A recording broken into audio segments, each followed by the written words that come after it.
Shout out to my aquas. I said shout out to my aquas.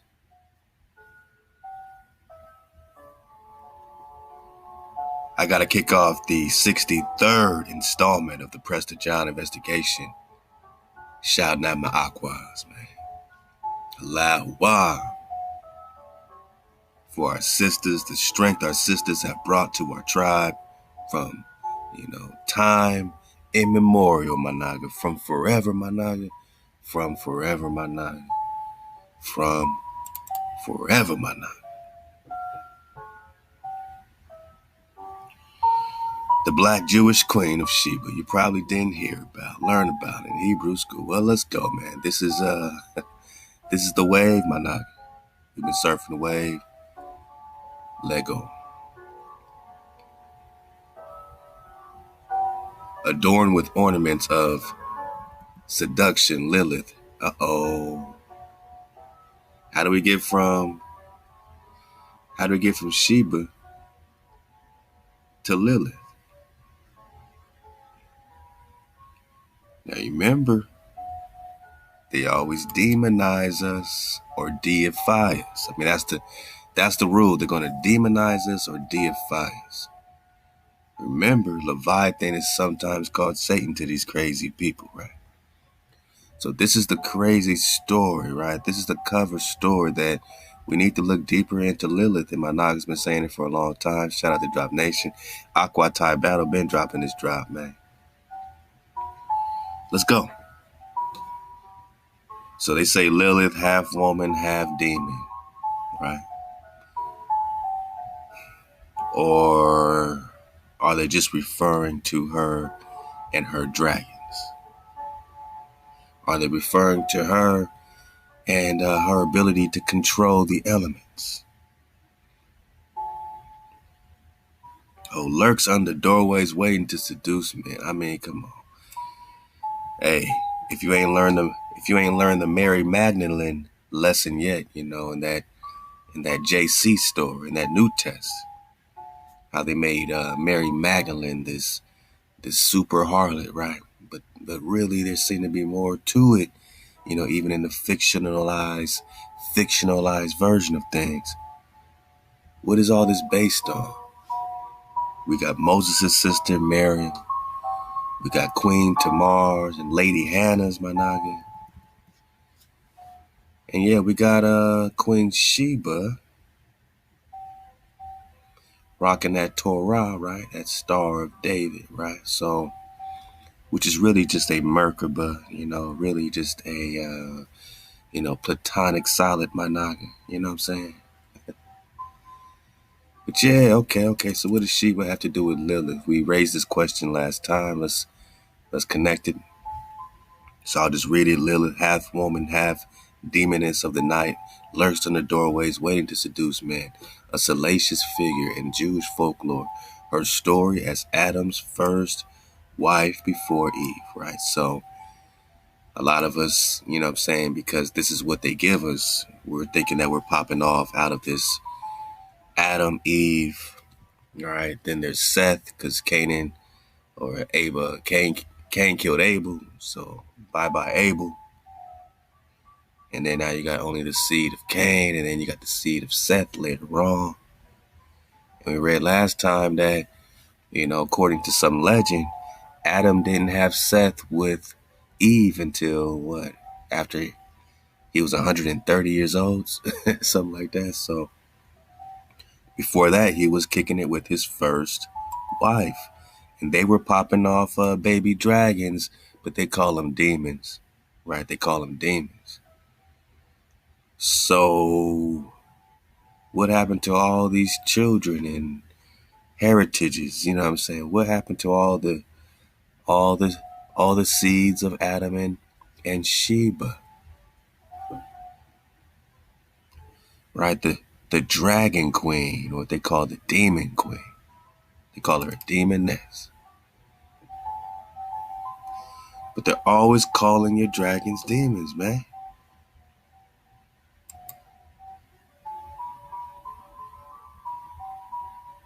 This is an investigation for a reason. We're going to be digging on Utah. which is Udal, meaning high, lofty. Talking high trees, my naga, high trees. Leviathan, right? Yeah, popping off with my Sheila Jit tea, man. Hey, get like me, you know what I mean? Trying a different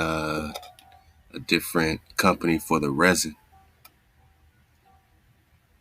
called Lotus Bloomberg Herbs, man. So, you might want to check it out. Lotus Bloomberg Herbs, authentic Sheila Jit. And yeah, they call this Sheila Jit the destroyer of weakness and conqueror of mountains, my naga. We talking high, right? Lofty, Judah means high. Leviathan, which is Hawa's dragon in the book of Job. But Leviathan is sometimes regarded as a form of Satan. Where? You never hear Leviathan called Satan unless we're talking about, Revelations and the red dragon in Revelations, right? So how does Leviathan go from being Hawa's pet dragon to a form of Satan? Well, you got to know that Satan is an adversary. Etymology. Yeah, man.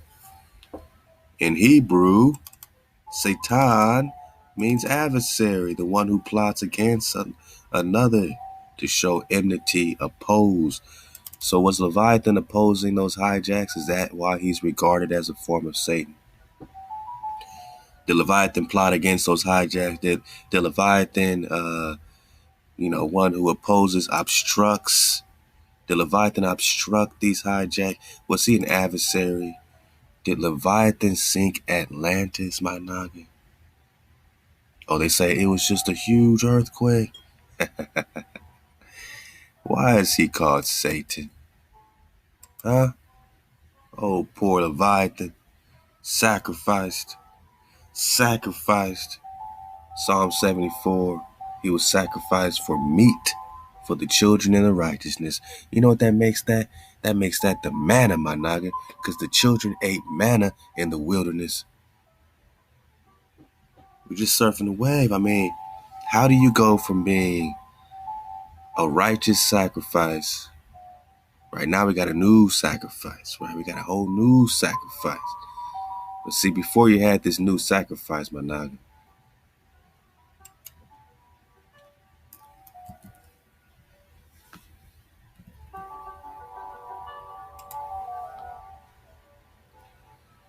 before you had this sacrifice of this jabroni being hung on a tree, right?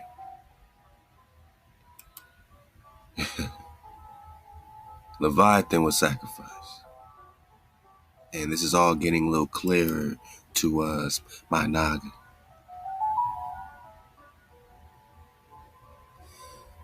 Let's see, let's hit up, where we at? Let's go to Psalm 74. Because right here, man, we cashing in receipts, my naga. We showing receipts, man. This receipt, you know what I mean? If you ain't got no receipts, man, don't even open your mouth, ball, my naga. You know what I mean? If you ain't got at least 60 installments, man, to back up what you're saying, don't even, you know what I mean? Don't even come around Drop Nation with all that, my naga, because that's just being disrespectful at this point. At this point, that's being disrespectful. Just leave these nagas alone and let us pop off, because anything else is uncivilized, my naga. And it's uncivilized to call beautiful Leviathan a form of Satan, man. Hawa's dragon? They say he's a crooked serpent. Why? Because he's winding and turning and twisting. He's now coiling, right? The dragon is coiling. Oh, he's a crooked serpent. Because he's twisting? That doesn't mean there's a bad personality. It means he's twisting, man. He's bending, twisting. Lawa. Levi, ain't there a tribe called Levi? Don't Levi, refer to the priesthood, my naga? We just talking dragon. Or Or are we talking Satan? I think that's uncivilized, man. To call Leviathan Satan, man. I mean, when he was sacrificed for the righteous, you think Hawa would sacrifice Satan for the righteous to eat as meat? Let's go. Psalm 74, verse 13. Thou did break the sea in pieces by your strength. Thou did shatter the heads. So in Revelation, you got a 7-headed dragon. Leviathan also has multiple heads. My naga. You see the reflection, typology. Let's go, Yosef. Pop it all. You did shatter the heads of the sea monsters in the water. Thou did crush the heads of Leviathan. How many heads does Leviathan have? 7. Thou gave him to be food to the folk inhabiting the wilderness, my naga. Body bag for the illusion. Oh, but I thought the children were eating that manna falling from the sky. Yeah, you're talking Leviathan, my naga. Food to the folk is food to the righteous. Other translations say righteous or pious. Okay. So Leviathan, what? Leviathan with the heads was given as food to my nagas in the wilderness, huh? Leviathan was given as food. Leviathan, food. Leviathan, food, wilderness. Leviathan, food, wilderness. And we saw this other translation, man, that said Leviathan was thrown to the sharks for food, man. I mean, whoa. They done twisted that up. They didn't took the folk inhabiting the wilderness and turned you into sharks, sharks in the water. He was thrown to the sharks in the water. They are now hiding the fact that Leviathan is food to the righteous in the wilderness. Or are we just talking about that manna, my naga? Electric Leviathan, huh? How did Leviathan go from being food for the righteous, a righteous sacrifice? Because remember, he has fins and scales. In the sacred text, it talks about his fins and scales. So he's according to Levi, Levitical law. Leviathan is Levitical. According to Leviticus, and according to Psalm 74, he is the meat or the food for my nagas in the wilderness. How do you go from being a righteous sacrifice of food, my naga? How do you go from being a righteous sacrifice, Leviathan, to my nagas in the wilderness? My naga, how do you go from that to a form of Satan? Probably, you know, the same way our beautiful sister here, our beautiful copper color, priest con sister. Probably the same way she goes to being, Adam's wife to some half demoness. They say her name literally just means monster of the night and all this stuff. Now she's a form of Satan too. Lilith is a form of Satan, and the big homie Leviathan is a form of Satan. But Leviathan used to be food for the righteous inhabiting the wilderness. Old Levi now gets turned into a form of Satan, the same way our Aqua gets turned into a demon, waiting to seduce men, just having sex all over the place, just like Mary Magdalene. But she didn't want to have a mission there. She wanted to do it a certain way, so then she left. Like, come on, man. This is just an abomination, man. If she were the only biblical Jewess or Hebrew, omitted from the biblical lessons that, yeah, you knew. But then I discovered my curriculum completely glossed over Asherah. All right, let's go. A Canaanite fertility goddess represented by the living tree. Anak, you know, we just on an investigation. But don't you know, and didn't you know, when you talk Christmas time, you're dealing with an Asherah pole, right? That they're now representing as a goddess that represents a living tree, my naga. And I told you that they are deifying your actual ancestors. Could there be a connection in this deification of Lilith or Queen Sheba even amongst the Jews or the Hebrews? And does it have anything to do with Asherah? Could that be their deification, right? That's when you're going off, putting powers before your power. People started worshiping Moses. People started worshiping, Joshua, right? They still are worshiping a reflection of Joshua, Yahweh Shai today, right? Were people worshiping Sheba, right? We touched on the Sheba-Shiva connection. I'm about to open up that book again. We're about to go back into the beautiful fireplace, my naga. And we're going to read some more of India Once Ruled the Americas by Jean D. Matlock. But first, my naga, let's talk about the sisters. And we're going, oh, man, we popping off, man. Hey, this is a victory lap, my naga. This is a victory lap, my naga. Asherah, tree. We're going to get back on that tree language, that Ogam. Let's go. Let's go. And now I'm reckoning with my rotten cherry on top. All right. Failure to teach me about the Queen of Sheba. All right, let's go.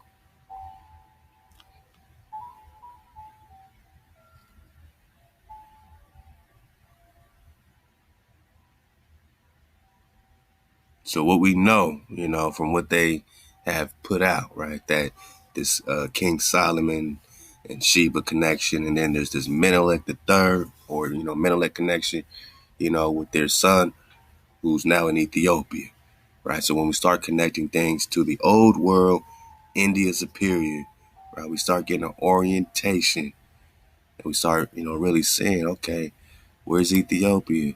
Where's India? Where's India superior? So when they make these connections to India, we know that they're really low key validating everything we're saying. We just have to flip it and put things in the right place, right? We gotta put the puzzle pieces together. We see that the British Museum has a map in the 1500s of the same area, India Superior. You see Prester John. This is right over the four corners. We're gonna talk Hohokam and the Old Han. We're going to connect all these areas because the Grand Canyon plays more than ever, man. Because you're really just talking vortexes, but we'll get it. Fall back. Let's stay focused on the queen, right? All right, so she came to Solomon. You know the story in the script. She started asking a bunch of riddles, which is very interesting because, dragons love riddles. We hear that dragons love riddles, man. But let's go, because they're calling her a demon, saying she had all these demons. But were we just talking about Queen Khalifa and her dragons, or Queen Sheba and her dragons? And when she's being called the goddess of destruction, is Queen Sheba, destroying all these hijacks with her dragons? And they're calling her a demon god, a demon goddess, because she has these dragons under her command. Does Lilith command the dragons, man? Let's go.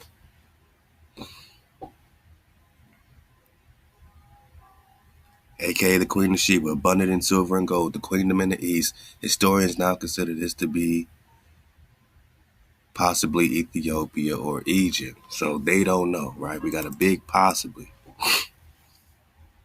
King Solomon, the super rich and wise king who succeeded his father, King David.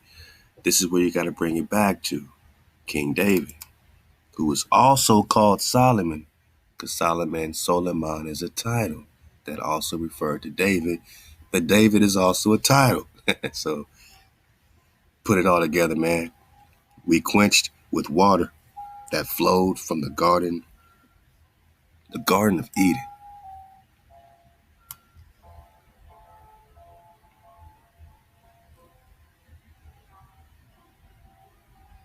So they call her a sun-worshiping woman. They call her a demon. They call her all these things, right? We can't put her on trial. We don't know. We don't want to bear false witness against the Aqua now, do we? But what does she got to do with Queen Khalifa?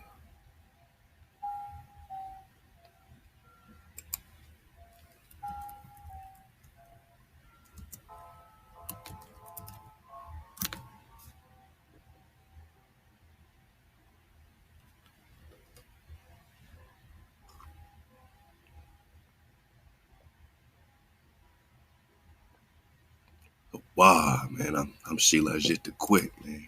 I'm Sheila Jit to quit. What does their whole Cali have to do with it? I mean, I think we need a whole series on my Aqua Queen Khalifa, don't you? What does she have to do with Queen Khalifa?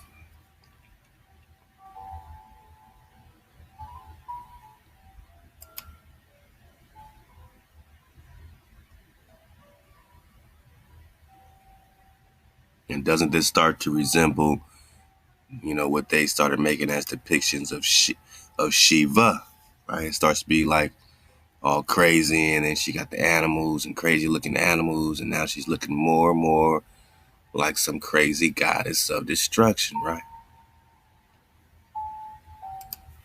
But in reality, she's just kicking back, chilling with her dragons, right? I mean, is it play? Peace to my queens. I mean, look at her beautiful locks. Anaga, this ain't no play. We're talking about Queen Khalifa or Queen Sheba or Anaga. We talking Lilith, but Lilith is a title that literally is a derogatory title for like demon monster lady. You know what I'm saying? So her name ain't Lilith. They're calling her Lilith. We're going to get to some of that breakdown. What's her connection with Asherah? What are they worshiping? What are they deifying? What's being passed down? You got to put together, these steps that have led to us being where we're at right now. A figure first mentioned in the book of Kings. There are many varying stories out there about just who the Queen of Sheba was and the role that she played in ancient Judaism, retold with slight variations in Chronicles 2. Supplemental lore in the Targum. We're going to get, some more of that Targum, because the Targum connects her directly with Lilith. Sheba with Lilith directly, all right? A second elaboration of the book of Esther. So this Targum Shani is a second elaboration of the book of Esther. The Legend of the Jews, a fascinating compilation of Agadah, Jewish scripture that doesn't deal with laws, also called Haggadah. Remember that Haggadah is the Agadah alphabet of Ben Sura, okay? An anonymous medieval text, Antiquity of the Jews, historical account of the Israelites written by Jewish historian Flavius Josephus. There's a lot of information out there about the elusive Queen Sheba. All right, so we got a piece of that. Let's go. All right, Solomon invites the Queen of Sheba to Jerusalem for a play date, warning that if she doesn't come, he'd order demons to throttle you in your bed at night. Having heard of Solomon's God-given gifts, wisdom and discernment in great measure, with understanding as vast as the sands of the seashores. Kings 1, or 1 Kings verse 5. The black queen agreed. Come on, man, my copper color, Con S, man. But not because of his threats, but because she wanted to see for herself if the rumors were true. So Sheba strolls. So it's almost like, they're trying to say, he said, hey, man, come over here before I send my dragons, man, to come holler at you. She said, man, let me just go check you out, man. And Sheba strolls into town with every ship in the sea. Mounds of gold, okay, 6,000 men and women of the exact same height, born at the same time. To test the rumor that Sheba had devilish goat legs, Solomon welcomes. So they're saying, all right. Now, where did this come from, right? Because don't they say Lilith had the feet of whatever, you know what I'm saying? So, again, Sheba, Lilith. Solomon welcomes her in the house of mirrors to trick her into revealing the truth, which she does. While her legs are human, they are just as hairy as the Jewish kings. All right, so the beauty is the beauty of a woman, but your hair is masculine. Hair is an ornament to a man, but it disfigures a woman. The legend of the Jews records Solomon, who apparently has no effing manners. Without batting an eye, Sheba asked Solomon a series of riddles about gender in the Torah. So, you get, pieces of that in the script as well. She's asking him a bunch of questions. Now, they say that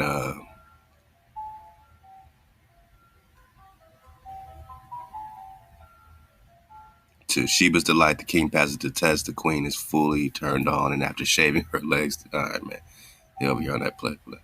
Solomon gives her everything she wanted and asked for. Contemporary scholars argue that under Sheba's explicit direction, Solomon, oh my gosh, man. So, man, you trying to get the drop, and they just putting stuff like this, man. You know what I'm saying? Knocked her up, da-da-da-da-da. You know what I mean? You over here searching for an honest investigation, and come on, I mean, why put that in there while you're putting stuff, on the Zohar and the Kabbalah and this? Why let them insert stuff like this, man? You know what I'm saying? I can't even repeat this stuff. That has to be a conspiracy, man, just to throw you off so that you can say, oh, man, forget this, man. Meanwhile, you still got all this drop. Man.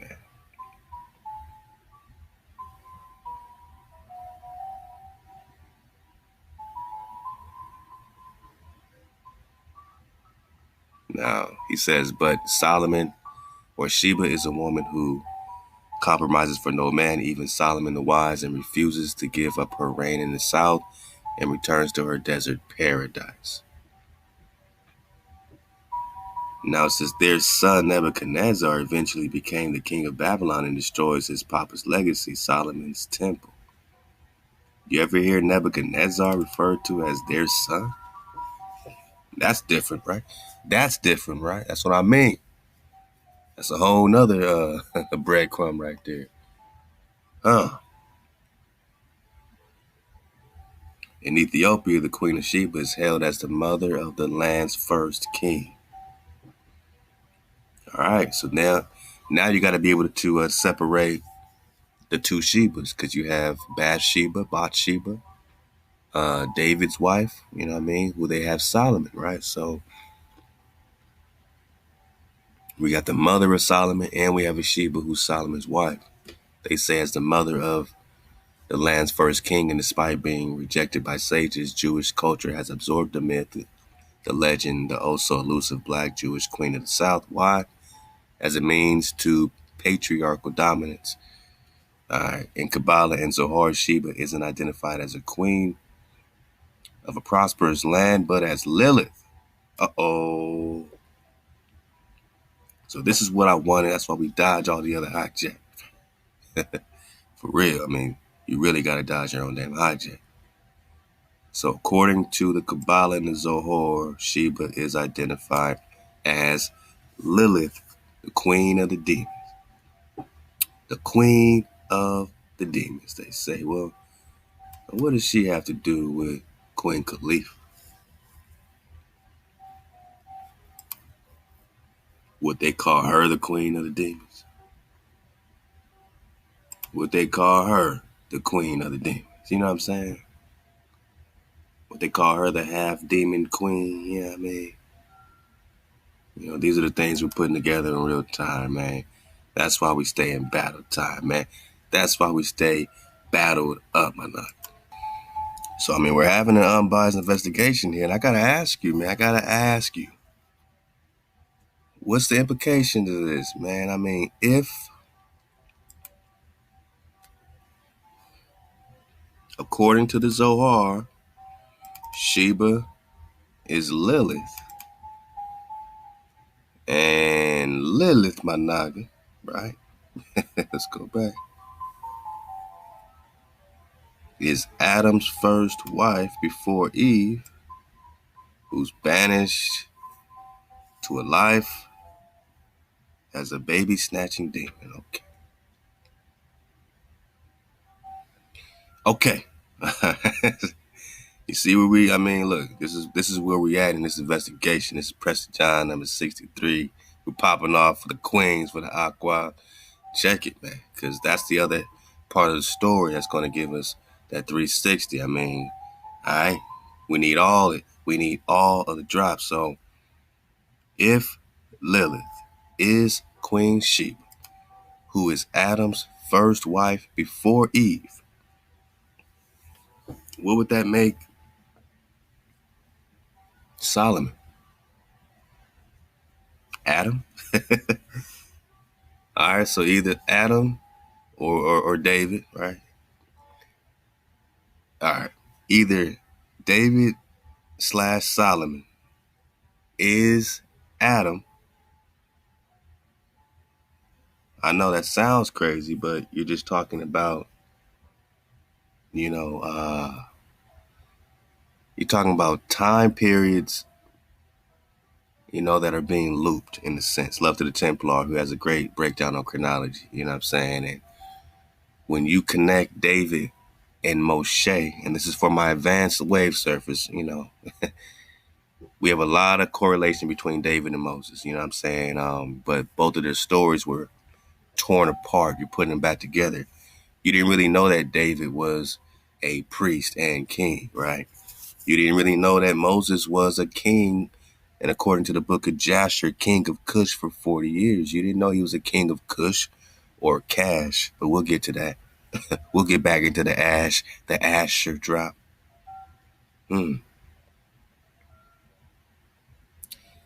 Yeah, we'll get back in the Asher drop, you know. Because in the genealogy of Shem, you have Asher, who is also called Cash or Cush. So you have two Cushes. You got to choose. You have a Cush or Cash under Shem. You have two Canaans, man. You got a Canaan under the Ham situation, my naga, and you have a Canaan.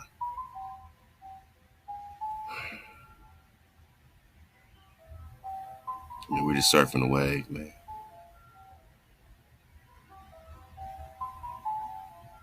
Because we're going to get back in the Anion. I mean, we're going to take our time with this, man. We're going to take our time.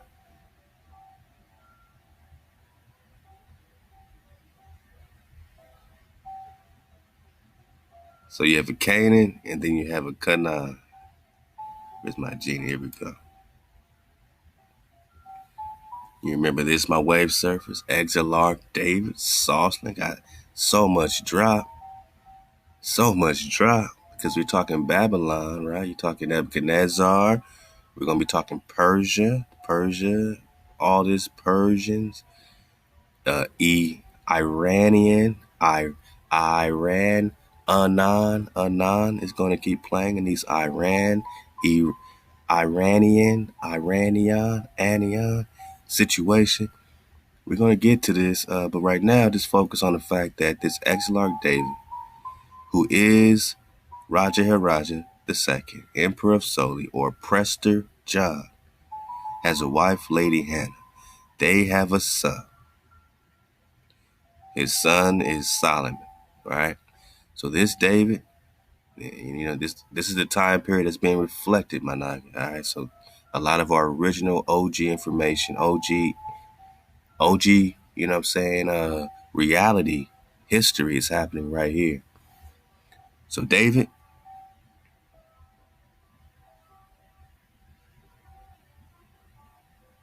all right, he's the father of Hasdai the sixth. All right, so Hasdai is a whole nother situation because you have a biblical Hasdai or Hisdai as well.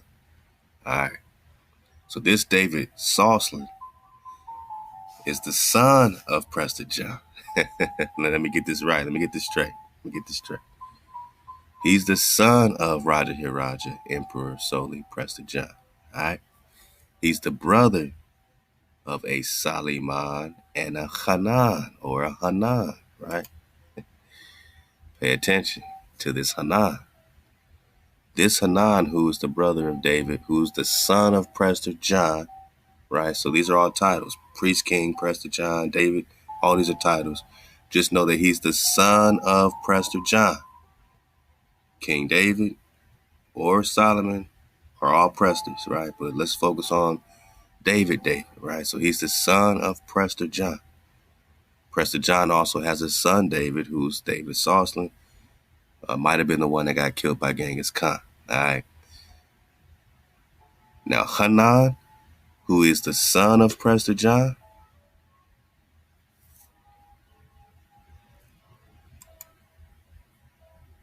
I'm just pulling some interesting parallels according to this Eliyahu project. Pull up all these links.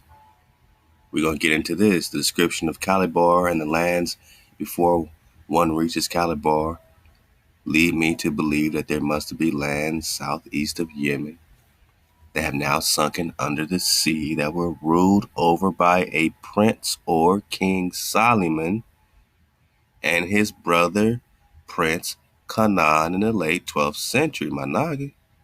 That's exactly where we're at right now. We're in 1222.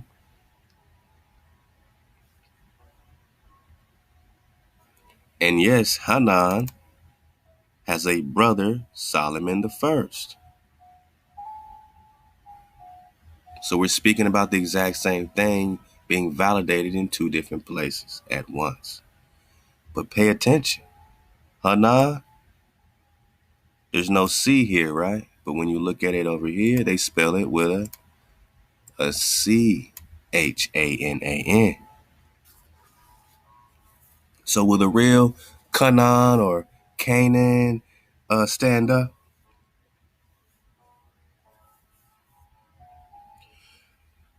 Will the real Ania, Anan, Ania stand up? Because if he's rule overing this area, Managa, as a prince or King Solomon,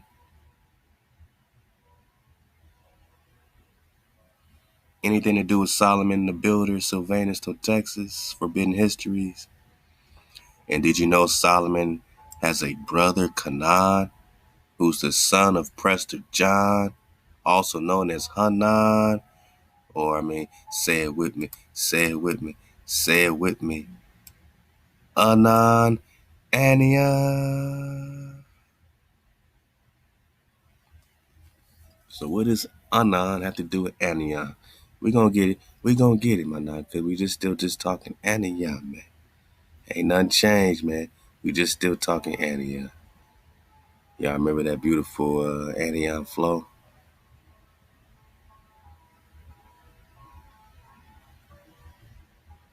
Oh yeah, we getting we definitely getting wavy on this one, man.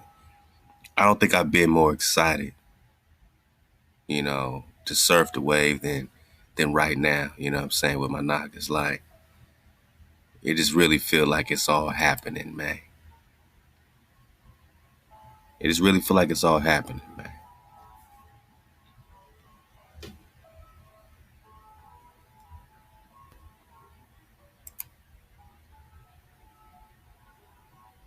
Oh, we got Quivera. Oh, we got Ania or Anan or Hanan or Kanan. Don't they keep saying they found us in the land of Canaan, the land of Canaan? But we've been brainwashed to think that Canaan is only referring to one person from one tribe, some Hamite and da da da da. Could you be in the land of Canaan, in the land of Amari, which is Canaan or Hanan or Anian? Or are we just talking Anan ben David? Anian kingdom. They call it a mythical kingdom, right? On your map, noted in the northwest, reflecting more of the stories told by the conquistadors of gold, my naga. Say it with me. Cities of gold. Oh, oh, oh, oh. Yeah, we about to get back in our cities of gold, which means one thing. That it's a victory lap, my naga. We made it back. We made it back, my naga. If we surf it, if we enjoy the cities of gold, we done did some things to get back, man. Now look how close South America is to Antarctica, right? Don't even trip. We're going to get it. We're going to get it. Anian, Quivera, these are cities of rich gold and lordly rulers. Who's ruling these cities, man? Oh, ruled over by Prince or King Solomon and his brother Canaan. Well, he's the son of Prester John. Is that why? Is that why we see Prester John right here over the same area? So if Prester John has a son named Anan or Canaan or Canaan, and they keep saying you're a Canaanite or a Canaanite, could you be related to the bloodline of Anan or Canaan, who is the son of David, the son of Prester? It got nothing to do with Hamites at all. We're just talking Canaan. I mean, we're just talking Hanan. We're just talking Anan, son of Prester John, Raja Hiraja Chola, Exilarch David Managa. Okay. Okay.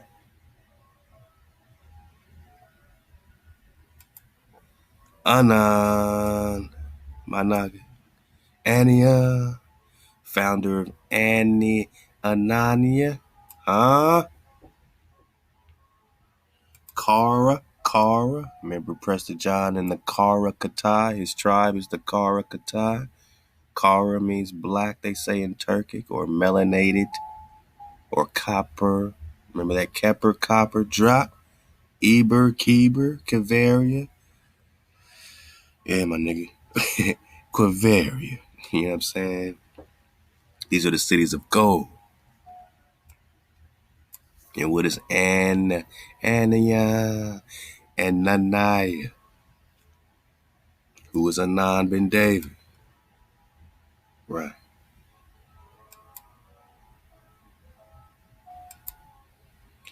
I said Anan ben David. So, we're going to get back in it, dig on these excellence, but I just need you to understand me, man, when we talk, the languages. I mean, they got a whole Anion language situation. They got an Anion race situation, man.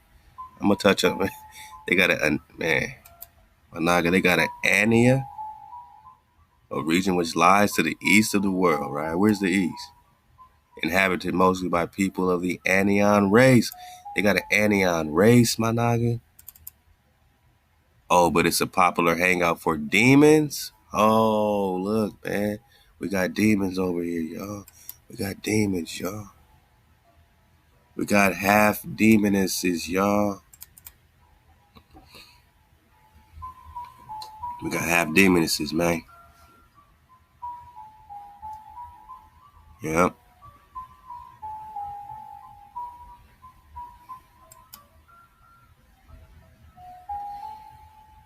Yep. So who's a Canaanite? Who's a Canaanite? Managa, who's the Khan? Who's the Khan of Antioch? 'Cause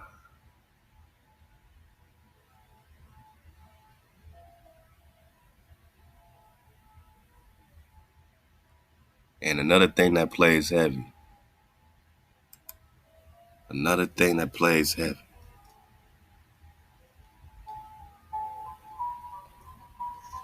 is the vortex wormhole ley line, also known as dragon lines, or let them tell it. They would say, demon lines. These are just demon lines. Vortexes, chakras of the earth. The magic, right? The magic of these lines that they build all their, ancient monuments and whatnot, right? But check out this anion regnum, right? Look at this vortex popping off over here, man. Right here, right? Right where Prester John is at, right? And why is this an important vortex for him to hold down? Why is this an important vortex, my naga? Now they say the spine or the root, right? Why must Prester John hold down the root of the earth body? That's another question for another time. But it's very important. Now you got Peru in another spot. And on and on and on we go. We connect the main energy centers. We got a great male dragon and a great female dragon. Or, or are we just talking demon? Dragon or demon. Remember Leviathan, sometimes a form of Satan. But let's get a little bit more of this Lilith, man, and just have some good times, man. This is a victory lap. Enjoying the flow. So yeah, I'm asking a question, man. Like, either if Lilith, all right, if Lilith is Sheba,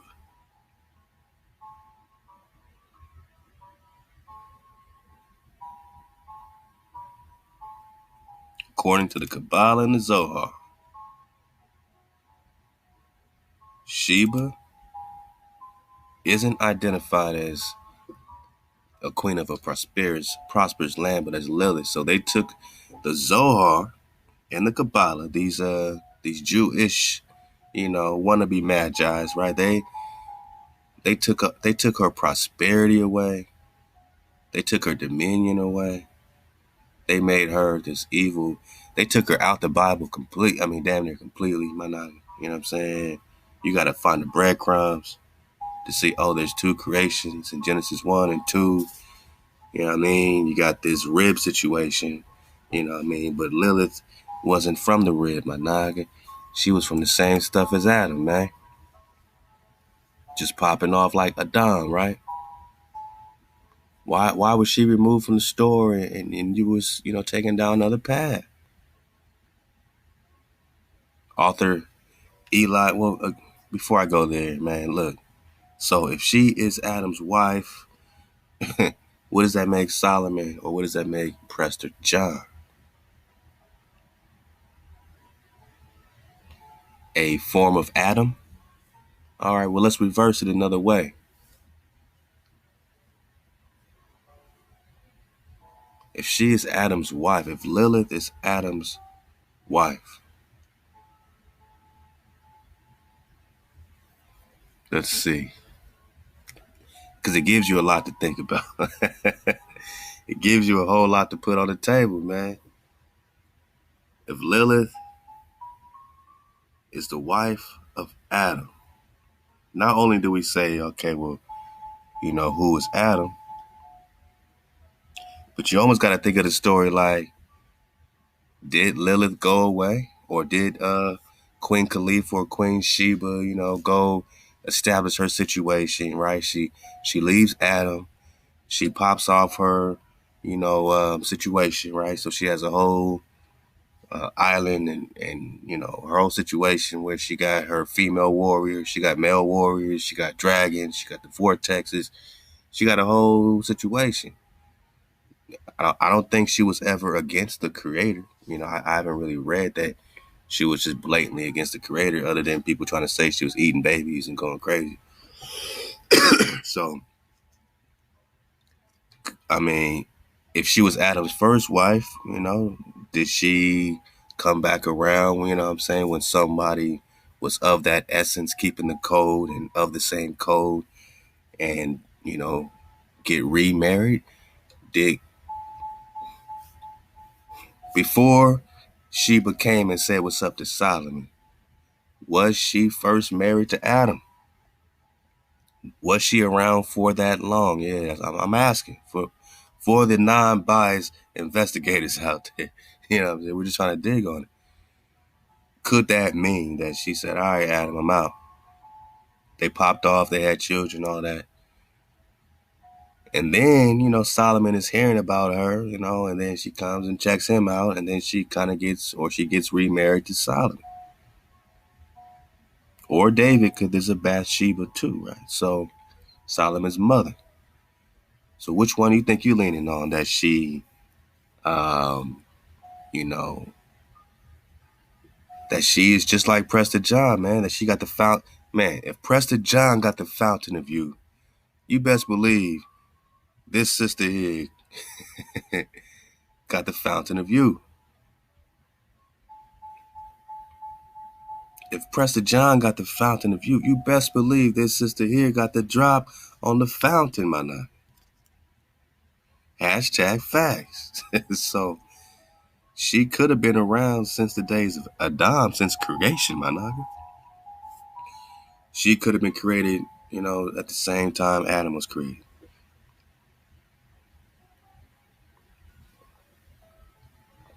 And she is who California is named after, because you're just talking about a vortex, my nigga. And this whole land of Prester John, and, all this was connected in, again, guarding that same situation, that root chakra, connected to the Bering Strait, or the Strait of Antioch. So did she come back and, pop off again, for Solomon, my nigga? Or are we talking about, this type of flow that's, in a sense repeating or looping, that, from David to David, like the Bro Templar said, man, from David to David. And Moses is a David, and David is a Moses. They're both fighting giants, my nigga. They both were cast away as youngins, hunted down, become priest kings. There's a lot of similarities between David and Moshe when you really link the stories. And it's almost like Prester John is the connection, it's the merging of these two stories, the David story and the Moses story. You get all that in the Prester John investigation. All that, the magi, the magic, the this, that, all of it. Prester John got all the drop Moses had. Prester John got all the drop David had. So do they merge into one person as we start really digging and seeking the priest and king, my nigga? That's all we are getting to. Because we remember why we started popping off. Why do we pop off? The children of Israel, who have sat many days without a king, prince, my nigga, right? Sacrifice, all these things, because it's no point in sacrificing if can't nothing save you, right? Deuteronomy 28. Let's go. But then after the children of Israel return, first thing you do is you seek Hawa, your power. Then you seek David, your king, your Khan. And you are humbled, man, because you're like, is this all popping off right here? Are we just talking ley lines and vortexes? Queen Khalifa holding it down? Where does that connect to? Where do these wormholes connect to? We're just bouncing around the chakra points. Can we hit the wormhole into the vortex, into the chakras, my nigga? Oh, the third eye got no fixed location. Where would that be? Where would that be? We just putting it together, man. So yeah, we popping off for the queen. We're connecting a few things, asking a couple questions. You know, she's good at asking questions. You know, we're just talking riddles, the riddlers. And we had another link over here, you know, just digging on this connection with Lilith and Sheba. Before we get really into this anion and quivera connection. So first, let's get it from here. Jewish texts demonize the queen of the desert by rejecting her humanity and characterizing her as a supernatural succubus who knows how to manipulate men with her feminine wiles. Right? Same thing with Mary Magdalene, right? So Nebuchadnezzar eventually destroys the Jerusalem temple to avenge his mother. Wow. Now this is different, right? This Nebuchadnezzar situation, man, because you know, does Nebuchadnezzar have a gripe?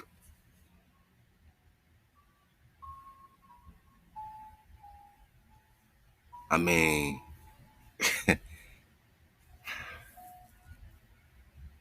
if the story's going as it's being told that Lilith or Sheba, you know, has been, you know, banned or something, you know what I mean? Now it says that Solomon and Sheba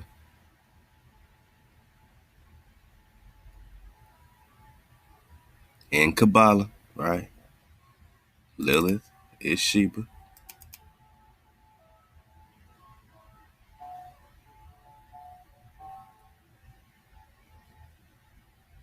Solomon begs for his Jewish black queens to stay in Jerusalem, but Sheba is a woman who compromises for no man, even Solomon the wise, and refuses to give up her reign in the south and returns to her desert paradise. Their son Nebuchadnezzar. Is there any truth that Sheba and Solomon had a son named Nebuchadnezzar? Now we're talking about the Babylonian captivity, and I just got to go back to this Hanan, because here's Solomon, the brother of Hanan or Anion or Anan. Is this time period what we're talking about? They say about 1100s. I mean, how do we know what's happening in America per se around the 1100s? But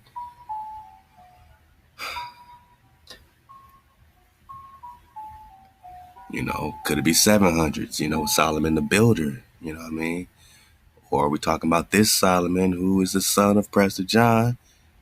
You know, they say before, or his brother before 1300. So anytime before the 1300s, 1200s, 1100s, you got this Solomon. Now, did this Solomon and Sheba have a son, Nebuchadnezzar?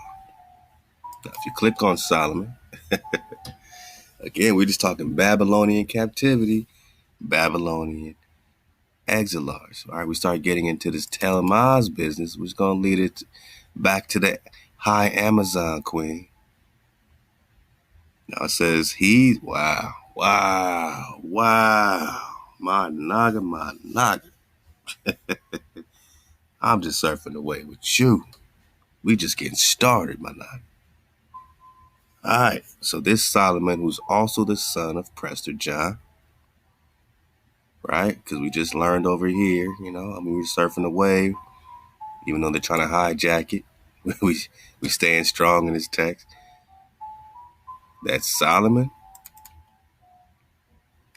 and Sheba or Lilith, Adam's first wife. All right. Did she take a few dips in the fountain, my noggin, come back and become Solomon's wife? So Solomon would be her second husband, if that's, you know, we're just surfing away. Because she's from paradise, right? Eden, let's go. Did they have a son called Nebuchadnezzar? And did Nebuchadnezzar, you know what I'm saying, have a situation with Daniel and all that, you know what I mean, which is King David's son, Kiliab. So we got a David's son, Daniel, who got jammed up by Nebuchadnezzar. Nebuchadnezzar also jams up this whole Jerusalem situation, they say, as revenge for his mama, who is Sheba or Lilith. I mean, how much do we know in the Bible about Nebuchadnezzar and who his mama really is? Eventually became the king of Babylon, right? Destroyed Solomon's temple.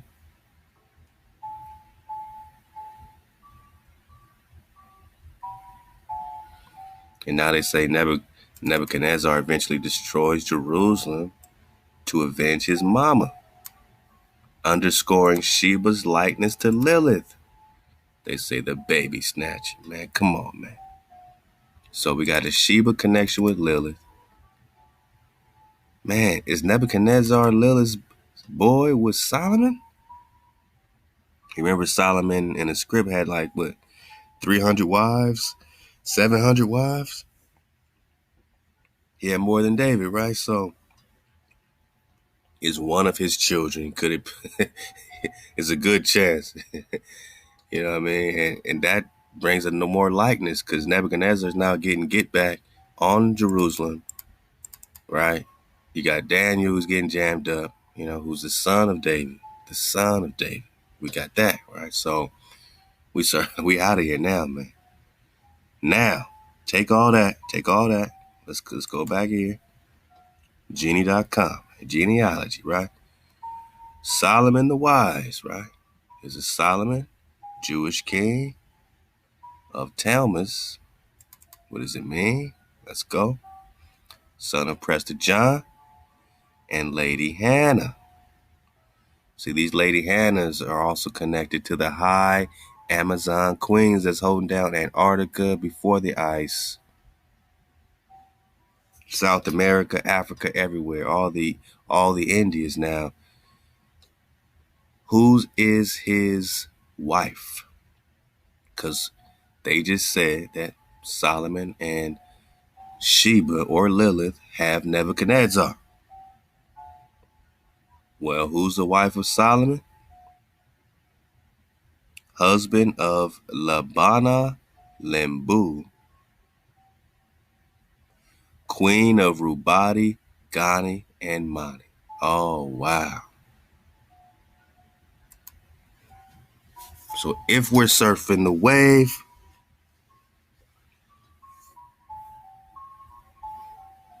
then this would be Sheba, queen, Khalifa.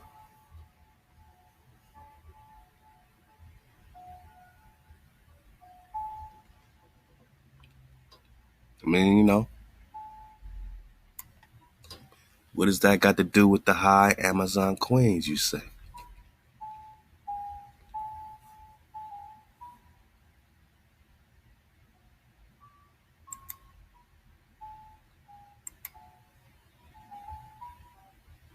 Back to the Eliyahu project. We got to bring all these sources to put the puzzle pieces together.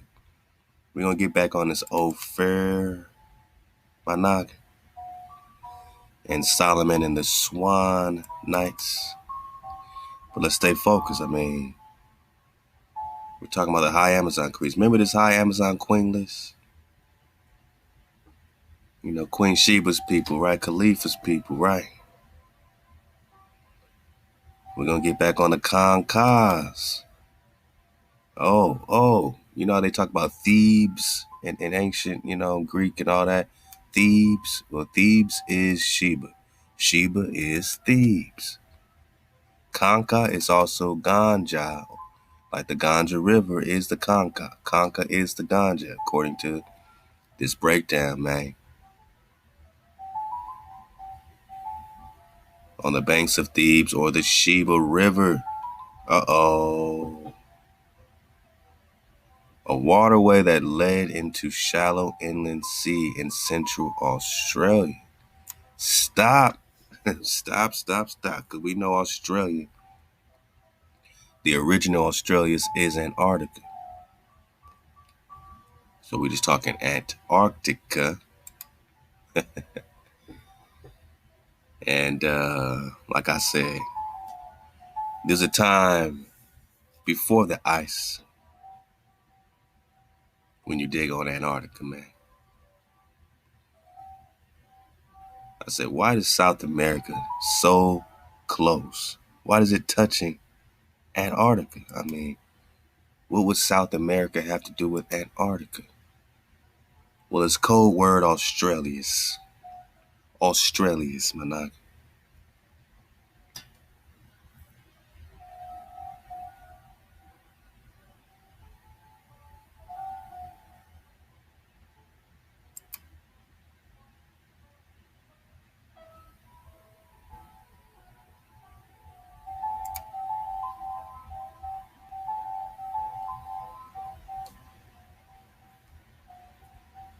So South America connects to Antarctica. Remember the Terra Sancta drop, right? So yeah, no ice. So when I talk about the high Amazon queens rocking in Australia, this is what you got to picture. Look at all this mapped out area. Look at these niggas popping off, blowing the trumpets, man. You dig? Antarctica just got froze over. This map's from the 1500s. 1500s.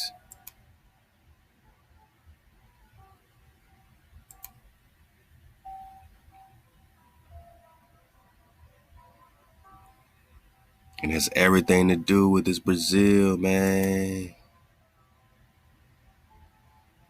Look like some dragon drop.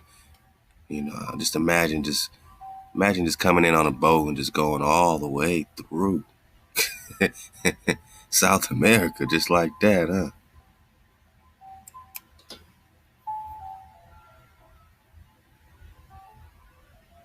Again, touching Antarctica.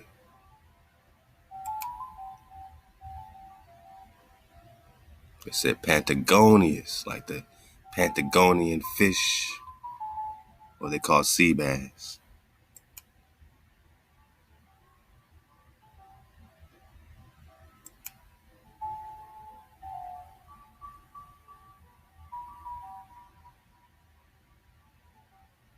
You know, they call all this the point of no return, right? Now you got ice, right? But all this is no ice on any of these maps of Antarctica. This is Antarctica, no ice, Manag. All right. This is another one, the Joan Martinez 1587. Oh, that was a little fuzzy. Let's get another one. There we go. Same thing. And again, this Antarctica, but look at all this red, right? They call it the Terra del Fuego. Fuego. What's so hot about this cold Antarctic region, man? What's so hot about Antarctica?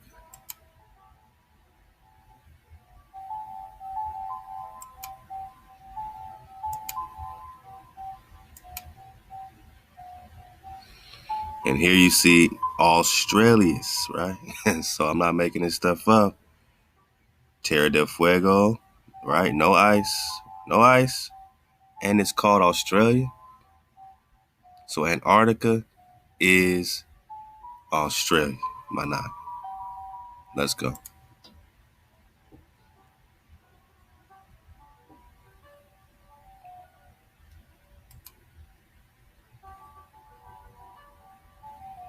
And I mean, since we're just talking Australia, we need to see Australia clearly when we talk high Amazon queen. So when they say Central Australia and Sheba, they're not talking about Australia that you know. They're talking about Australia's Antarctica. No ice. Got it? And these high Amazon queens, again, you know, which ones are connected with Sheba and Lilith, my noggin? I think all of these queens have some connection with the first. You're talking about the first woman of creation, man. Lilith, man. Or Sheba. Sheba's the first woman of creation, man.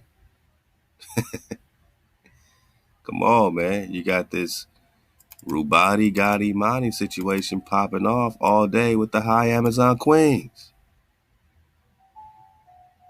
So when we talk genie, and they give us this queen as Solomon's wife, she's the queen of Rubati, Gotti, and Mani, which makes her by default a high Amazon queen.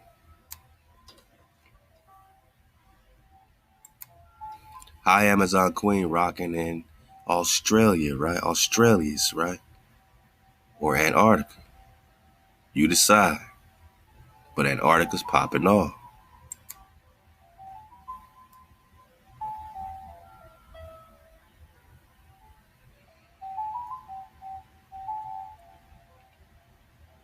And just pay attention to the list, and these are just names you can recon, and you're gonna start seeing some, familiarity.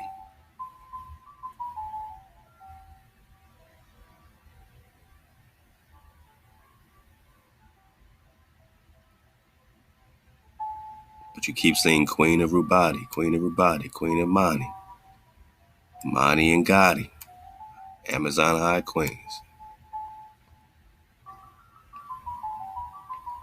Now, when you get into these Deweys, this is the same thing as the divas of this, Indian, you know what I'm saying, Sanskrit and all that stuff. It's like their Deweys and divas are the same as the Davids or Davinas. So David is a title, but the female title of the David is the Dewey, right? The Dewey or the Davina. Just titles. Same thing, Rubati, high Amazon Queens. Kanka, you see Ganja. So what about the Ganja River, Managi? The Ganges River. The Ganges River.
Groundwaters from the Ganges, Orinoco, and Amazon River basins. Managa, what is the Ganges? Have to do with the Orinoco, have to do with the Amazon.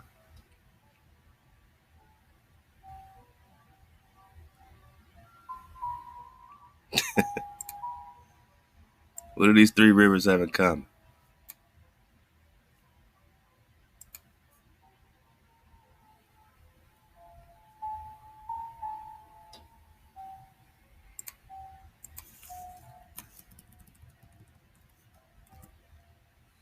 Because I think this is what it's all about, man. I think this is what it's all about when we talk about the tree. Right now they got their Christmas trees, but we're talking about the real tree, Managa. The real tree, Managa. See this tree right here? This tree, see this tree stump right here, Managa? It's the source of the Amazon. It's the source of the Orinoco and the Guyana. Now, how do these river systems connect with the Ganges? And are we just talking about the rivers of Eden? The four rivers, Managa? What's it got to do with the Kanka? The Kanka.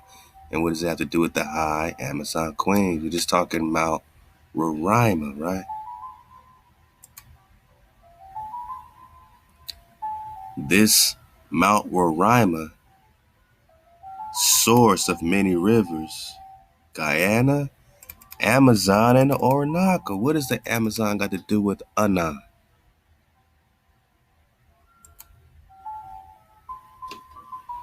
What does the Amazon love to drop, nation, man? All this drop is accumulated along the way. What does the Mar Anan or the River Anan have to do with South America?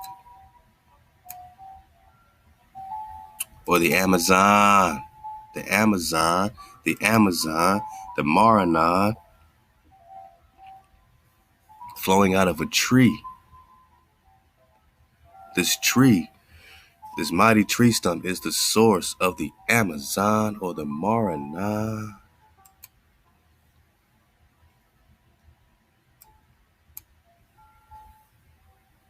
Yeah. What does that have to do with the Amazon holding down Antarctica? All right, you got the Mar Anan drop. We got the Amazon drop.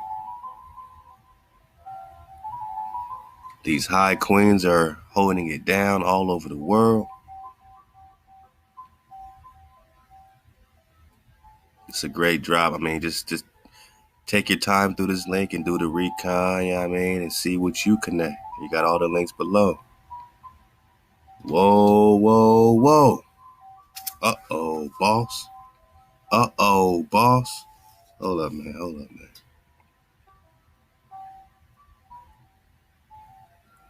Hold up, boss.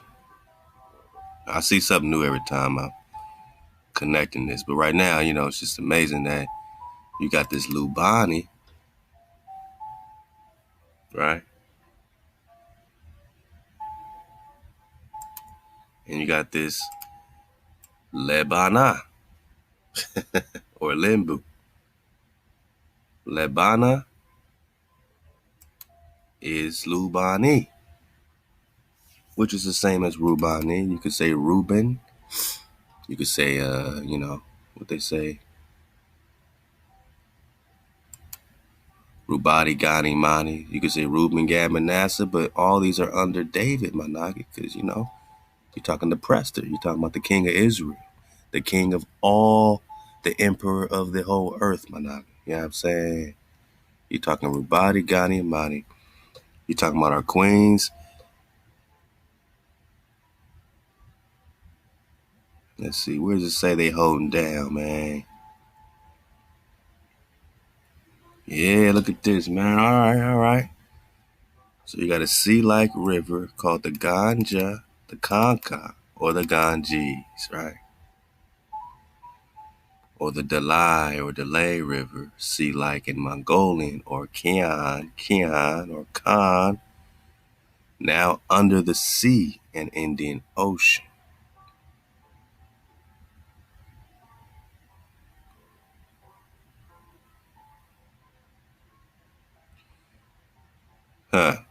The High Queen also had a high seat on Antarctica before 1530.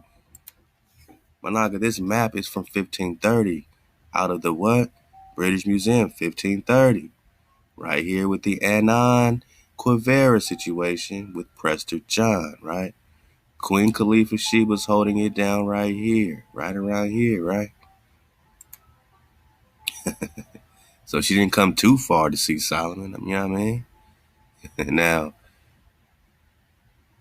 before the cataclysmic events in the Indian Ocean around the 1530s, so something cataclysmic happened that turned this high seat on Antarctica, right? No ice. Hashtag no cap Antarctica, my noggin. No cap Antarctica. But there was a cataclysmic event, and now you have ice, right? You got the Perry-Reese map. The Perry-Reese map is another map with Antarctica with no ice. So something happened after the 1500s, which they're calling a cataclysmic event. What's this got to do with the sinking of Atlantis? Did Leviathan sink Atlantis? What happened to the high seat on Antarctica? What is this cataclysmic event popping off? Okay.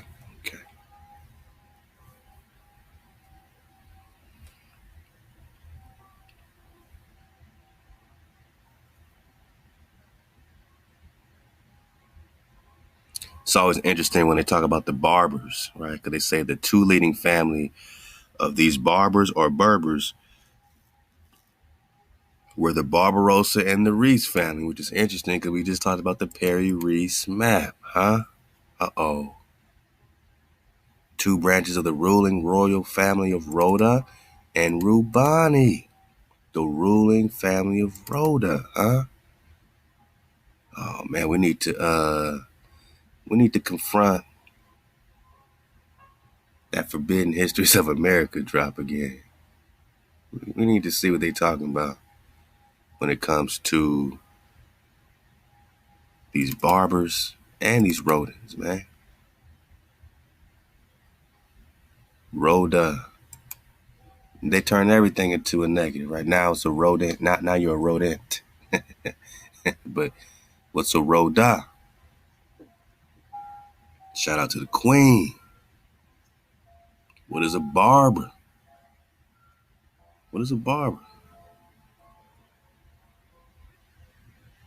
Let's go back a few pages.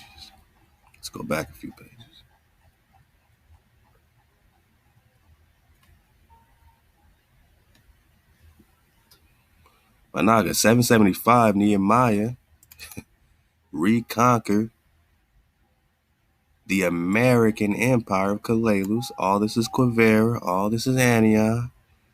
Ruled by Sylvanus Toltec. What's Texas about? Solomon, the builder, is Sylvanus. Toltec is Solomon. Managi. The hereditary ruler of the first Hebrew Roman or Rimmon. Remember that Rimmon? We still got that one up. The Rimani.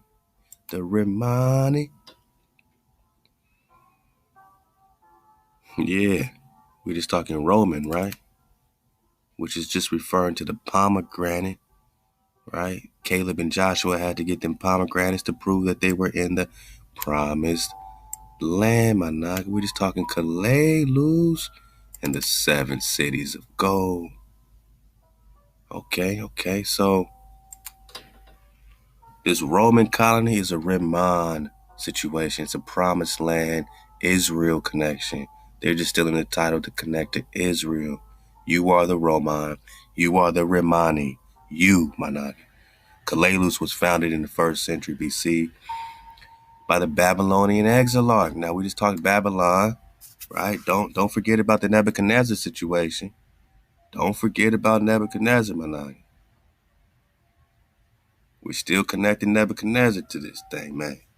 We ain't letting him off the hook in this investigation. Not even a little bit. Because who is Nebuchadnezzar's mama? According to this drop. All right. Nebuchadnezzar eventually destroys the Jewish temple to avenge his mother, Sheba, who is Lilith. We're talking the Babylonian captivity, right? We're talking Babylonian exilarchs, right? Right, we're talking Queen Sheba, possibly as Labana, a title, which is just Rubani, which is just the queen of this kingdom, Manaka. The kingdom, right? So she marries Solomon, even according to this, who is the brother of David, the son of Prester John. So he's another David underneath David of Babylon. We are talking Babylonian, Nebuchadnezzar, huh?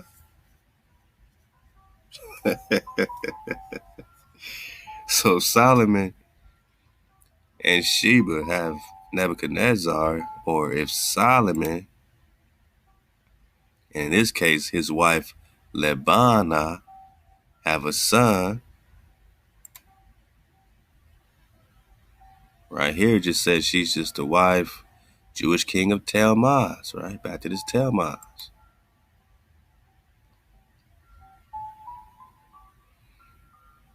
It tells you who he's the son of.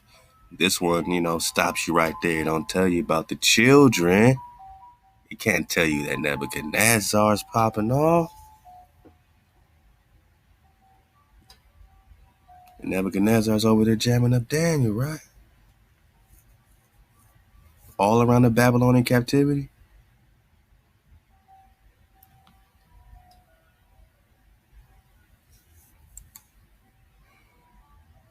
The high Amazon queens are connected to the tree of life. That's why she's being deified with this tree situation, my noggin.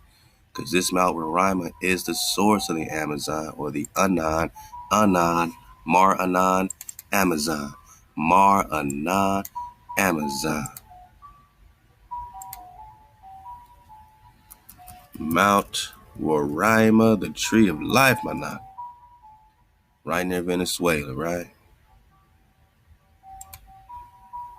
So the Piedmont Indians call it the mighty tree stump. What do you call it? What do you call it? Anaga, what do you call it? It sure is gushing out a lot of water. A lot of water coming out this baby. A lot of water coming out this baby. The source of all this drop. Now they also said that Queen Sheba had these spices, right? They said Queen Sheba had this balsam drop. Just right quick. I mean, what does this balsam remind you of again? Who remembers that dog-headed sinus of phyllis drop, man? What's the cure for dog-headedness? Quick. Guaiacum. Guaiacum. So Queen Sheba brought balsam as gifts to King Solomon. What's this balsam about? Let's just, get it. See if we can get some clarity on the balsam drop.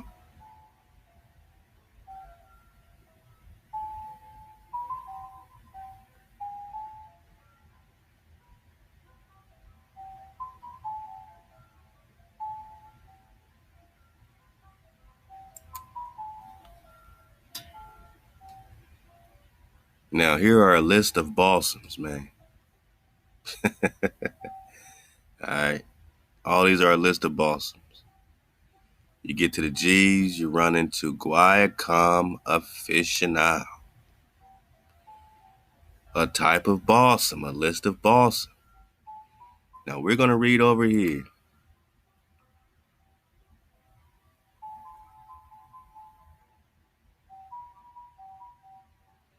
They're going to talk about the balsam of Mecca, the balsam of Gilead. Balsam was an ingredient in anointing oil of Jewish priests. Okay, Queen Sheba or Khalifa brought this drop, and they're going to connect it with all these areas. Balm of Gilead is balsam, the balm. The balm. Who got the balm? But my naga, why oh why? When we look at balsam out the list, right? We got the guaiac wood, a species of tree, all right? Native to the Caribbean, my naga. So we don't have to be in some other place when my sister Sheba,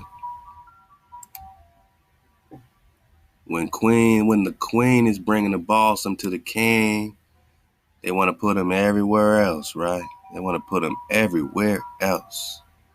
Gilead, Mecca, everywhere in the Middle East to get this balsam. But the balsam,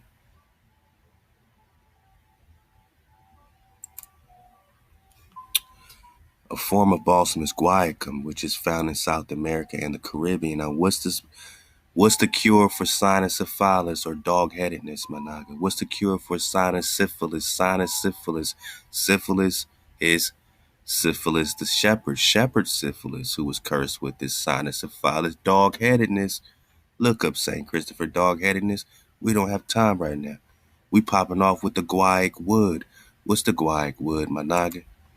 Guaiacum is also known as, drum roll please. Why was it so important for Sheba to bring this drop? Guaiacum is the holy wood from the New World. Hollywood, my naga. You in California, you're in Hollywood, right?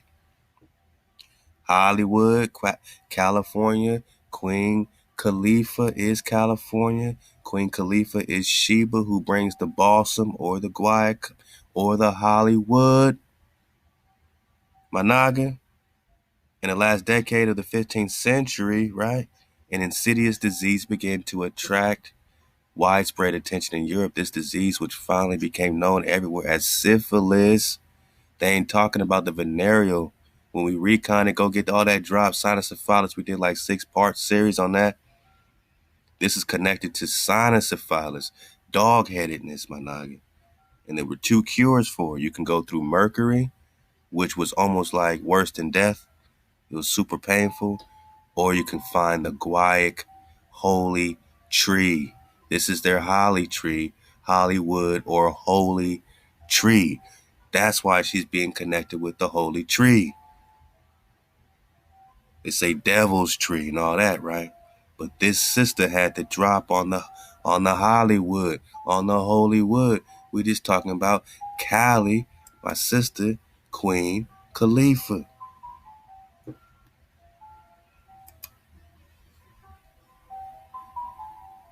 I mean, my sister had to drop on the holly, right? My sister had to drop on the holy.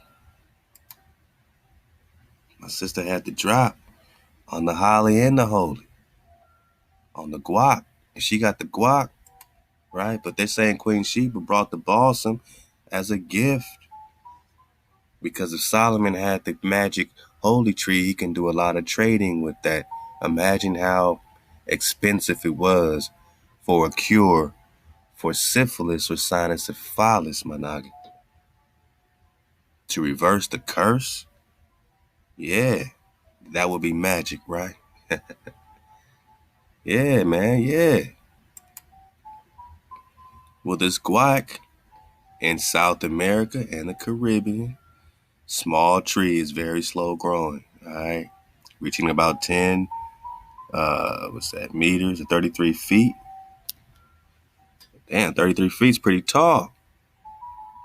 The tree is essentially evergreen throughout most of its native range. The blue flowers have 5 petals that yield a bright yellow-orange fruit with red flesh and black seeds. What's up with that black seeds, though? It's also the national flower of Jamaica or Jamaica. Whoa. Whoa. Whoa, whoa. You know what this 5-petal situation reminds us of, my noggin?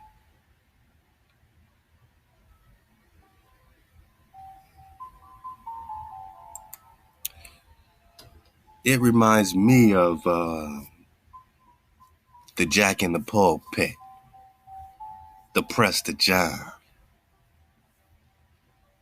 It reminds me, my naga, of this Prester John plant. Did you know there's a Prester John plant? Check it out, man. Check it out. The most notable difference is that what they call the quanatum has the appearance of having 5 leaflets, huh? 5 leaflets.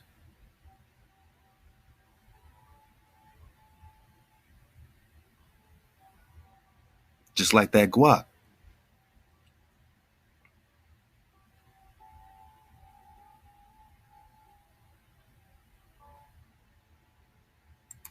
Just like that guac, right?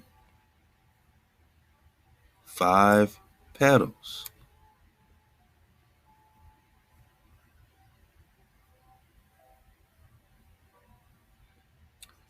And a side note, when you look at this dragon drop, you have your 3-toed dragons, 4-toed dragons, 5-toed dragons. The 5-toed dragons or 5-claw dragons, these are the emperor dragons. So back in the day, they said the Chinese, only the emperor could wear the garments with the 5-claw dragons or 5 talons.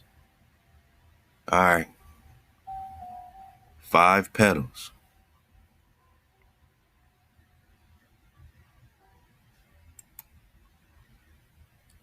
Now this Prester John plant got the 5 leaflets, while other species only have 3. Okay, 5 toes, 3 toes, my nigga.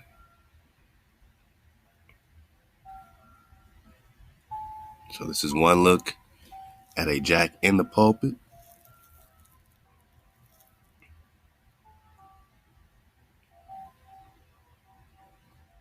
Here's the 5 petal situation,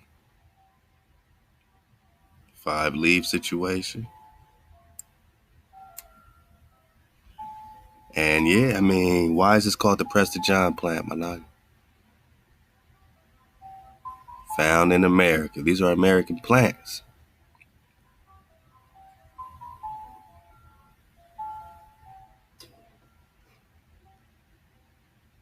We're talking about mid-Atlantic United States, right? So, okay.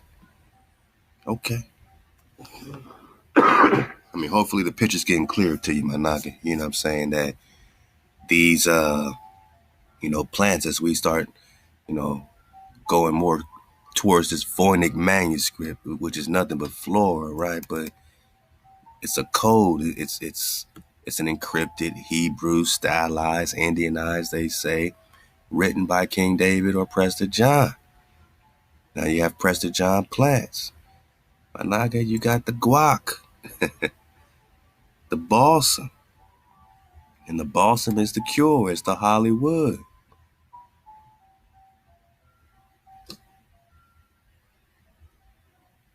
Oh, man, I wish you had. Next time we're going to dig on this even more, man. Not once was it even supposed that syphilis would have been imported from the New World with the return of Christopher Columbus. So they say he died of this syphilis or gout, right? But what does he have to do with the St. Stephen, cynocephalus? Recon the St. Christopher dog-headed to find out. But yeah, side note, man, the guac is the holy wood. Hollywood is the what? The balsam. Because this guac is only on the list. All these are types of balsams, including dragon's blood, right? Getting closer, my naga. Getting closer. A bright resin, which is obtained from different species of a different distinct plant genre. All right, red resin, dragon's blood. What's all happening? You got all these resins popping off. We're just talking balsam, and again, they say Sheba brought the balsam, right?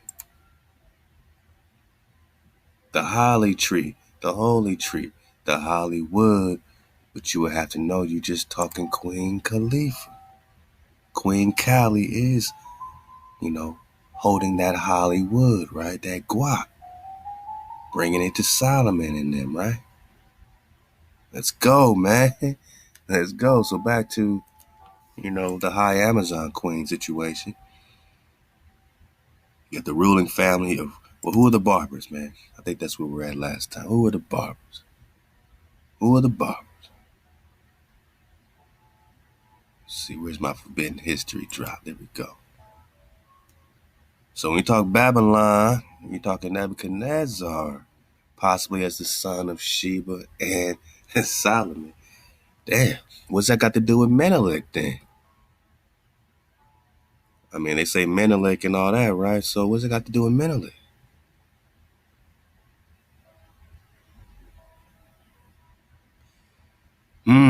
Let's go.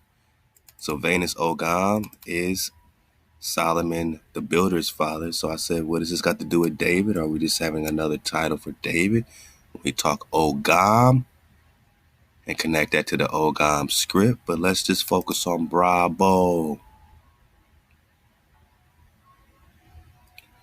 Anaga Bravo, Sylvanus Bravo is the barber of the Swan Knights. Bravo, who is the ruler of Sumer, right here in America, Managi. They say Somerset in Britain. Let's go. Rimmon ruler, soldier and ancestor of the Swan Knights, also known as the Barber HaKazin. And he has his fleet. Solomon got his fleet, ships of Solomon or swan boats. We're talking about the royals, right? So these royals match perfectly with these royals, the queens. The two leading families are the Barbers or Berbers. I'm saying the Barbers or Berbers are the same as the Bravos or the Barbers or the Swan Knights. And further confirmation, Managa, that we just talking Swan, home of the Parthian Empire, which was the mouth of the Swan Canyon, right? The name of the region was originally called Barber, Swan in Hebrew. Come on, man. I'm out of here, man. We out of here. The route to the mining colonies in the Americas and Australia. We know where that is. We know where Australia is, right? Let's not be twisted. Let's not get it confused. We know where Australia is, my noggin. Man, we know where Australia is, my noggin.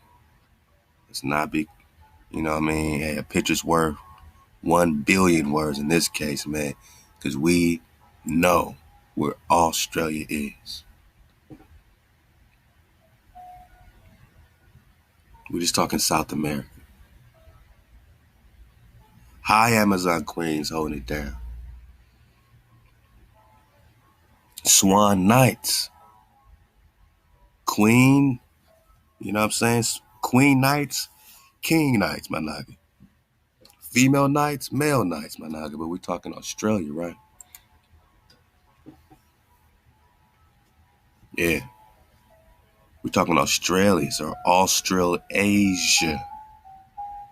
My noggin, does North America exist, man? I mean, does North America even exist? Or are we noggins still running around here today in Asia with South America connecting directly to Asia or Cathay? South America connects directly to Asia or Grand Tartary. Huh? Look at these ley lines, right? Somebody called that out. Love to everybody surfing the wave in the live chat, man, and leaving great comments. We'll get something for the dismount. But South America's connecting directly to what we think is North America, right? You got Peru, you got all that. But nah, my naga, this is Cathay. This is India Superior. This is India Superior. My naga, this is Asia. This is Asia. We just talking Eurasia. Australia, Asia. Closely guarded secrets by the Egyptian Israelite, the Phoenician Israelite, Parthian, Scythian, Roman, Rhodian. All these are the same people. The Hebrews in Egypt, the Hyksos, right? Uh-oh. Uh-oh. The Phoenician noggin, what, Keber, Heber? Get that last drop. Eber. Oh, no, we just talking Quivarian. We just talking Quivarian. But the name, man, I'm talking about my queens, right? So according to my queens, the barber title is the Swan, my noggin. The same barber is Swan in Hebrew. What's Daniel Lowe saying in the Forbidden Histories? That the Barber Hakazin are the Swan Knights. Body bag for the illusion. So these Swan Knights are being held down by Queen Khalifa, Queen Sheba, and them, right? Right? Parthia, right? Ophir, 7 cities of gold, Swan, Parthia, Persia, Iranian, Anion. You see the Ko, the Kanya, huh? Swan in Hebrew is barber. Swan Knights are the barber Hakatzin. And barber is coming from Brabo Sylvanus or Ogam, who is the father of Sylvanus Toltexis, the Toltec. The father of the Toltec is the Ogam or David or the Prester. And the Ogam, man, got their own script, right? We don't get into the Odam because my noggin, what they didn't connect yet, which puts us ahead of the game, is that the Ogam is the Odam. And perhaps this tree language is connected more than you think to what they call the Odam language. The Ute Aztecan, Utah Aztecan, Odam language. All happening here, although these writers from these books like India Once Ruled the America want to take this and say, nope. All that started in Little India, came all the way to India Superior and conquered and started all these languages and all this stuff in India Superior, man. We call bullshit, man. We call bullocks, man. You know what I'm saying? Because the Ogam is a script, a Celtic script, right? Who are the Celts? Who are the Picts? Look out for the Pict series. I told y'all it's coming. Who's the Ogam? Man, this is the ancient Celtic tree alphabet known as the Ogam. Pronounced Oam.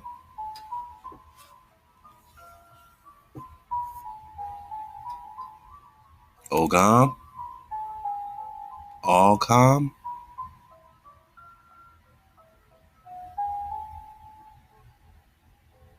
Ogam? Ogam. It's also connected with the Ogier. It's also connected with the Olmec, my noggin. And we got that because he cuts that off on this one. But in the Treasures of Utah, I got that book. There's 2 more sentences after this. It's the same exact paragraph, but 2 more sentences. And it says that the Olmec, are connected with this Ogier, that it comes from the same family as the Olmec. Why did he take it out here? I don't know. But then you have the genealogy of Israel III going south to the Toltec lands. Remember Sylvanus Toltexis, lands of Mexico. And his grandson Makir, who is Americ.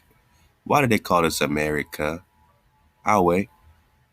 Oh, they give you every other reason except Americ, who is Mixcoatl of the Toltecs, grandfather of Israel VII, the priest of Quetzalcoatl, who is Joshua Managa.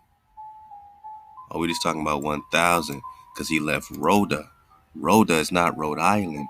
Rhoda is right there in the Four Corners. It's a kingdom right there in the Four Corners connected with the Anion and the Quiveras. Same thing. He rejoined the remnant of Rodans, right? Come on, man. Northwest Spain, trained warriors. These Rodans, these Hebrews, were fighting even in the war in Spain as the trained warriors against the Muslims, man. It was a more and more war. Now we got Kalalus or Camelot. You got all this connection with Lancelin or Lancelot of Camelot or Kalalus, which means promised land. We're talking the David Exelarch family, man. Yeah. We're talking Shemina. Sounds like Xena the warrior princess, huh? Yeah. Yeah. Okay. It's getting too good to me. Let's stay right here with the Swan Knights, the Barbers, right? The Berbers, the Brabos, the Barbers, the Swans. We're connecting it all. And just to get one last thing out this, link that we started with before we make a beautiful dismount, best dismount of all time. Surfing the wave, Prester John, 63. My Nog, I appreciate you for surfing the wave all this time with me. We got to get into this Agadah situation. Jewish scripture, right? Okay. We're talking Ben Sirah.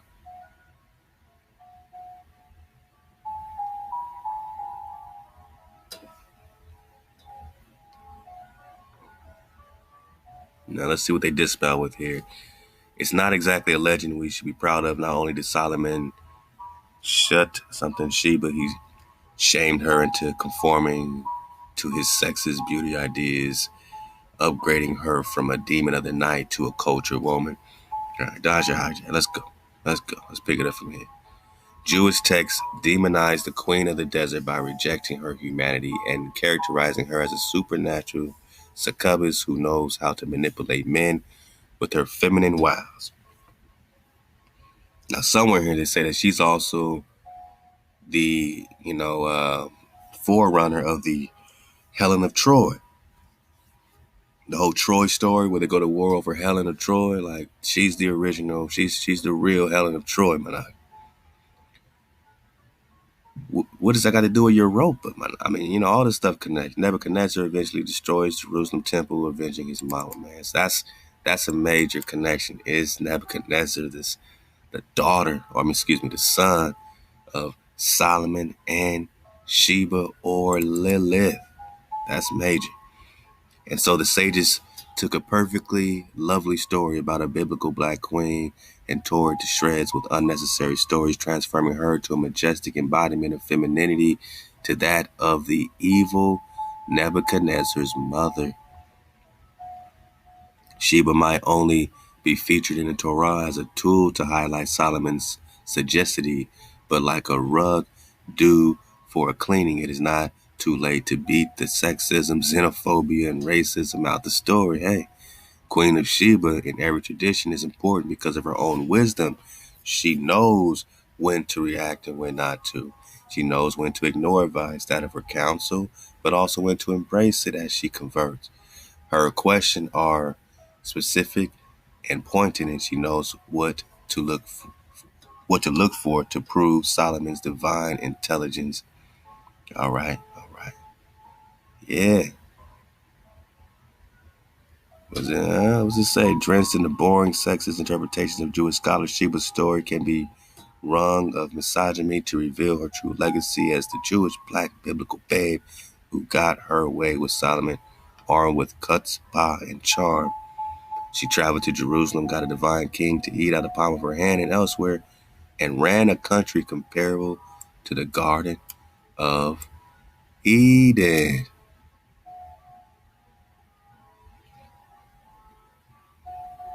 Was Sheba holding down the garden, Managi?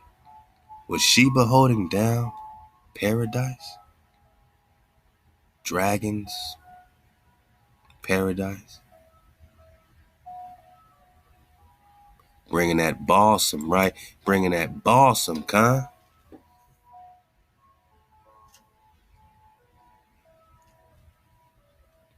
You can dig on this drop, right? Because we're just talking about the tree. Because, according to Sumerian drop, man, you know what I'm saying? Love to my bro Yohanna breaking down some Sumerian drop. The antecedent of Lilith is the female demons or dragons known from Mesopotamian legend as Lilu or Lilitu. So she's named after these demons, right? They're saying in one of the Sumerian poem of Gilgamesh. There's a prologue about Inanna and her willow tree. Did they deify her in the Sumerian text? as well. I mean, if they would do it, if they would turn Shiva to Shiva, and we're talking Sanskrit and Vedas, that's supposed to be the oldest of the old. They're saying, no, man, Shiva comes first. But that V don't come before that B in the Paleo Manag. That V don't come before that B. So, same thing here, man. Is this Sumerian situation, is Sumer really based on this particular secret here?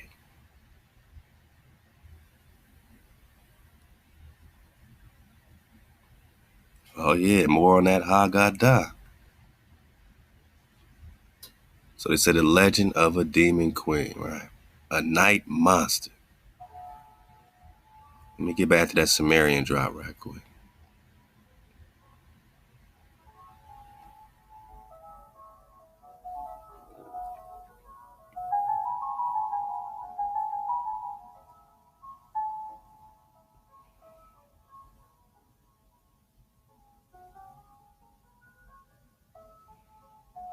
I mean, they started comparing her on the other one with Asherah, right? Now we got this Ishtar drop.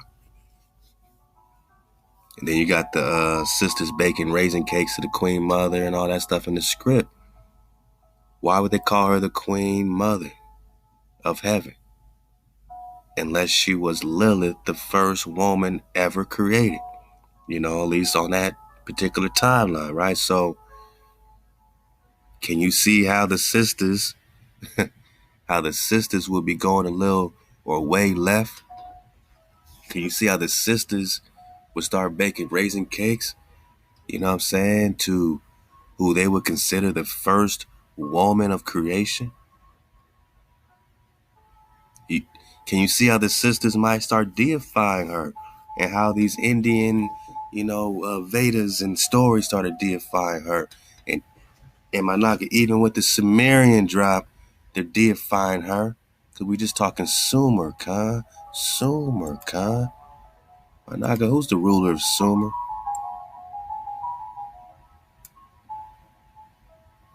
Oh, Bravo.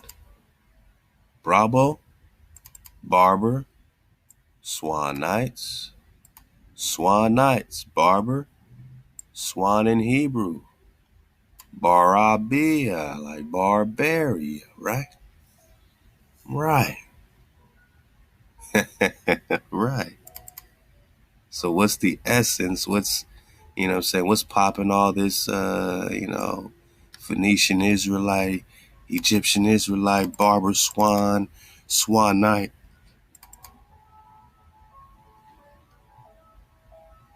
Man, I mean,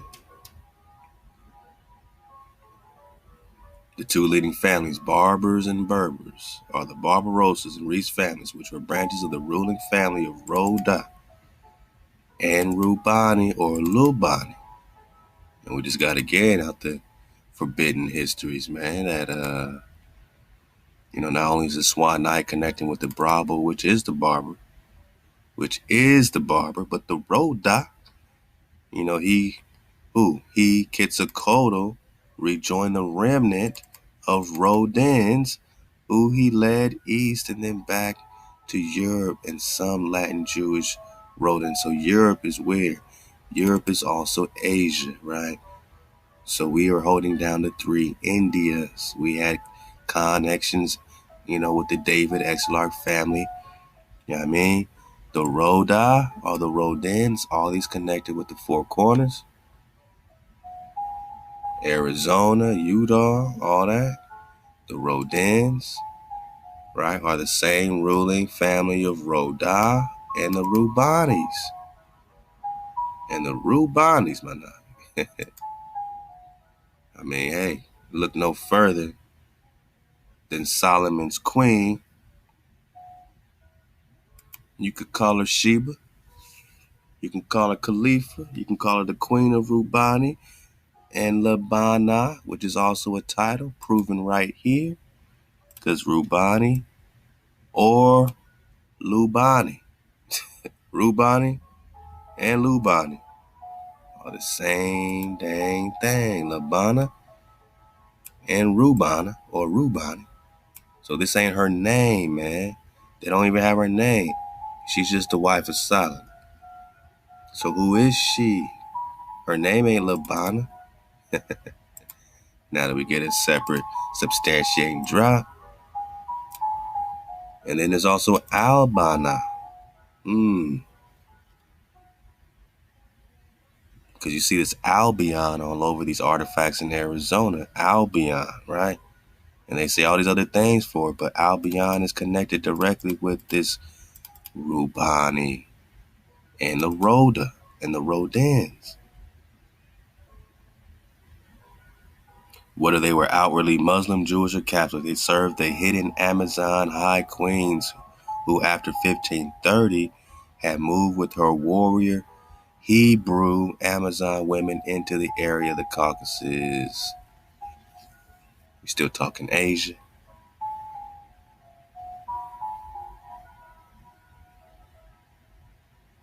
Again, these Deweys are Davids.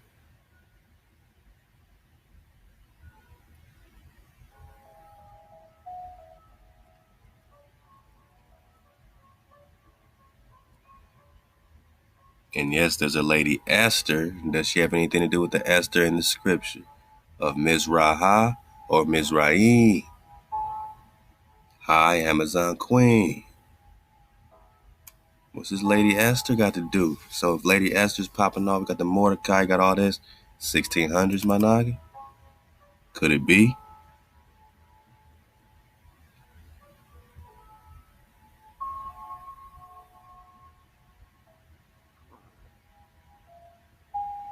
Man, before the cataclysmic event in the Indian Ocean around 1530, Antarctica and this Kerguelen, right? But focus on Antarctica.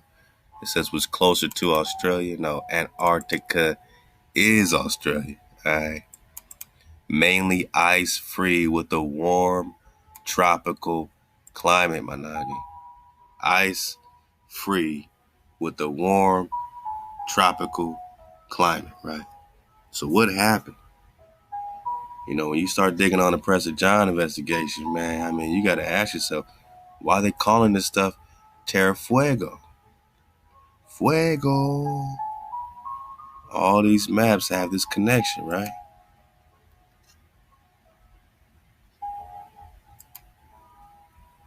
Let's dig on this Mercator map.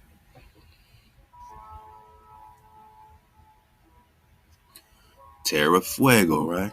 See, Antarctica, yeah, no ice. No ice. Terra Fuego. So after the 1530s, what happened? This ice-free warm climate became a frosty climate. Somehow now we're talking about being frozen over. All right, man. Keep all that in play. Keep all that in play. I told y'all we about to make the best dismount of all time, man. Let's check on our time. Make sure we good. Okay. Oh, yeah, we good. We good. We real good. Let's just belly flop from here, man. We belly flop. So we've been talking Persia. We've been talking Babylon.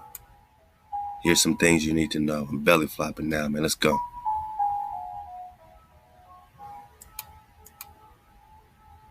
The History of Persia from the most early periods to the present time by Sir John Malcolm. All right. Belly flop. Right here you see it. Let's go. The period of time assigned to each dynasty exceeded all human belief and appeared to be calculations applicable to the revolutions of the heavenly bodies and not dates referable to real history. Thus the G or E Anion race is said to have reigned one Asper or 1,000 millions of years. So when I talk Khan Dynasty, all they can tell you is that, yeah, we don't know who you are, but you probably go back 1,000 million years, man. All right.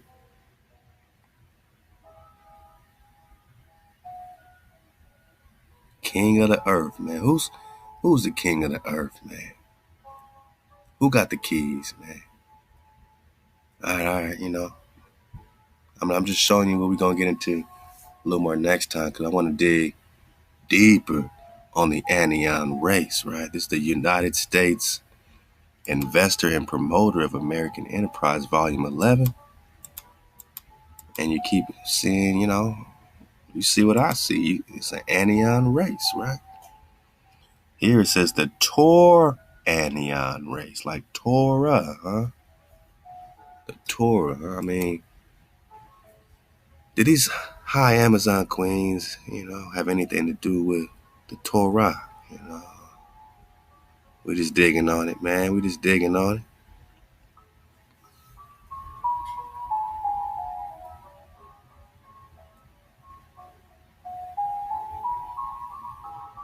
Ice-free Antarctica. I mean, don't that change everything? Everything we thought we knew.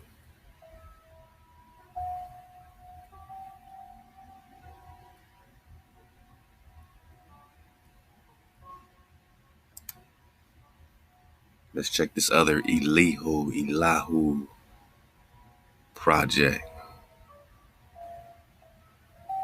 Yeah, cause we've been talking about Eber or Kabul or Ever or Kavera, known as the third India body bag. Oh man, this is fun, man. I told you it's a victory lap, man. Hey, get the last drop and then you'll know this land of Habor. They say it's sunken land, right? Habor is Eber, Managi. Is Heaver or Keever or Keveria. They say inland Australia. Well, we know we're talking Antarctica inland. Third India, man. Third India.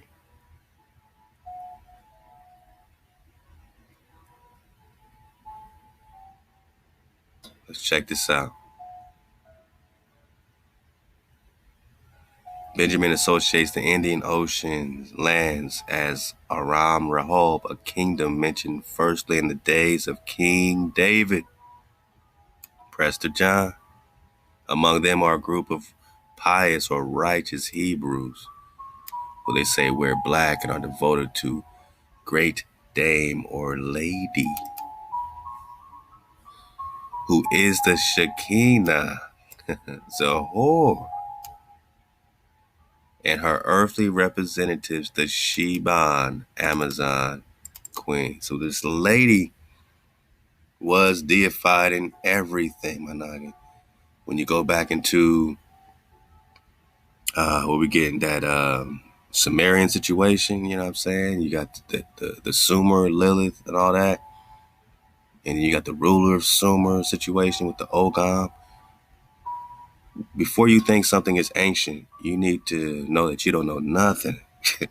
And that a lot of what we call ancient is coming right out the 900s, 1100s, Managi. And it's being literally mythicized and made up and juxtaposed and syncretically, fused, into all these stories of things just to get you off your flow, not knowing that you are the antiquity. They were a remnant of devout, Torah observant Jewish Christians. Oh boy. Managa, they were devout, Torah, code keeping Nagas, these Shebas, these Amazons, these queens. So before they make our queens devils, our queens were Torah keeping, Managa. Especially if you're talking about Lilith, the first woman of creation. She didn't tell anybody to worship her. You just got, the remnant, and folks that's connected to all these other things. But she becomes Shiva. She becomes Queen Kali. Kali becomes this destroyer goddess. You know what I mean? You got Lilith, the monster now. But we got Torah keeping sisters, Shebans, Amazons, devout Torah observant.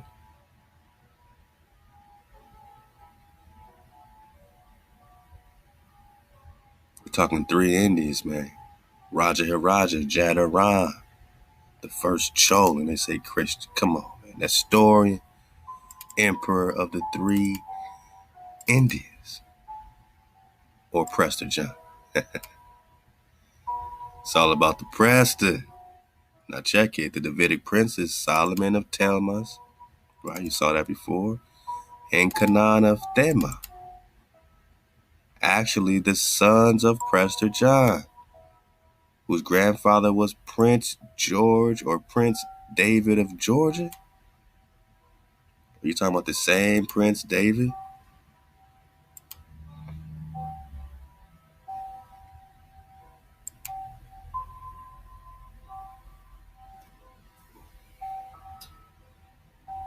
Well, this David of Georgia is the son of Jadaran here.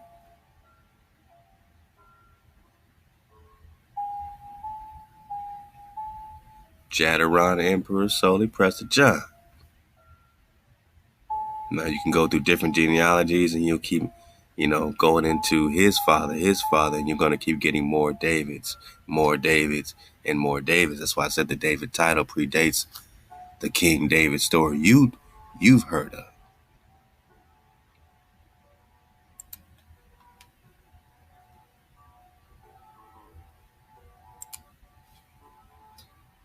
Man, Exilarch Solomon been his die. Here comes the his die, has die situation, man. So now, another beautiful piece for the dismount. Other members of the nation under King Joseph,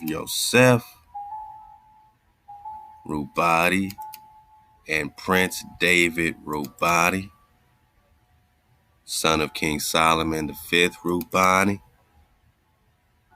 moved to Afghan and embraced Islam. Oh,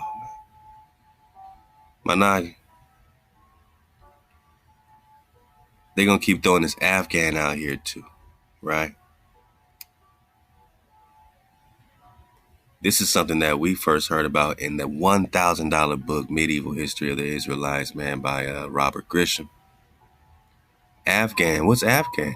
I mean, they're going to throw Australia out. We got to find out Australia is Antarctica. They're going to throw out Afghan. I mean, right here it says Lubani was the father of Isaac of Aleppo, right? Now we got to research the Aleppo Codex. Have you ever heard of the Aleppo Codex? Did you know that connects to Prince Judah? What about King Joseph? You think this is play, or are we digging into our real story? And it really all it does is validate the script, Managa. And we know that things have been taken out. We know we be in a spirit of stupor, deep sleep, that tartar ma. No more tartar ma though, right? No more tartar ma, man. So we waking up, and what's this Afghan about, man? What's this Afghan? You might need to know who is Afghana. You might need to step your Afghan game up, because they're going to keep connecting this to Afghan. A tribal chief or prince. Oh, a prince king. A prester. Afghan is a priest king. A tribal chief. Traditionally considered the progenitor of modern day Pashtuns. Historically known as Afghans, Iranian ethnic group, Central and Southern Asia. Largest ethnic group in Afghanistan, second largest in Pakistan. The ethnonym Afghan is believed to be derived from his name. Watch this, man. Let's go. According to the Tanakh, King Saul was the son of Kish. Man, it sound like Cush too, huh? A member of the tribe of Benjamin, one of 12 tribes of Israel.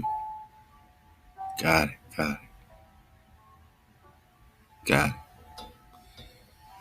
Pashtun folklore and some historians suggest that King Saul had 5 sons instead of 4, and the 5th was named Ermiah or Jeremiah. Who's Jeremiah? Jeremiah the prophet? Is he coming from King Saul the Benjamite? How about this? The legend describes Malak Afghana, King Afghana, as the son of Jeremiah, grandson of King Saul. So Afghan is the son of Jeremiah, who's the grandson of Saul. And remember, David took care of Saul's people for Jonathan, Managa. Remember, the sons were Jonathan, Abinadab, you know what I mean? And who? Afghan, son of, or Jeremiah, and then Jeremiah has Afghan, man. It is mentioned that Afghan was orphaned at a young age and brought up by King David. Huh? Yeah, he was orphaned. They went to war, right? When Solomon became the king, Afghan was made commander-in-chief of the army. Why is it called Afghan, Managa? Afghanistan is Israel, Managa. It's the seed of Benjamin. Yeah. Yeah, boy. Yeah, boy. So when they keep throwing Afghan, we're talking about Jeremiah's boy. But yeah, you know, we'll dig on it. For now, we're just talking about our Shekinah, man. Our ladies, Managa. Our devout, code-keeping aquas. We're talking about Hanan Kana.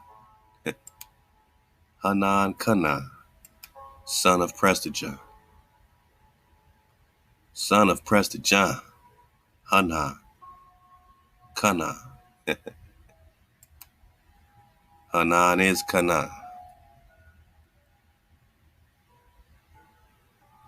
Davidic princes Solomon of Tammuz and Canaan are the sons of Prestijohn. So are we in the land of Canaan or Canaan? Is this the land of Canaan or Canaan? Are we Canaanites or Canaanites or Ananites, or are we of the Anion race? Because they seem to think that there's an Anion race, even a Torah Anion or a Toranion or an Iranian, Iranian, Anion.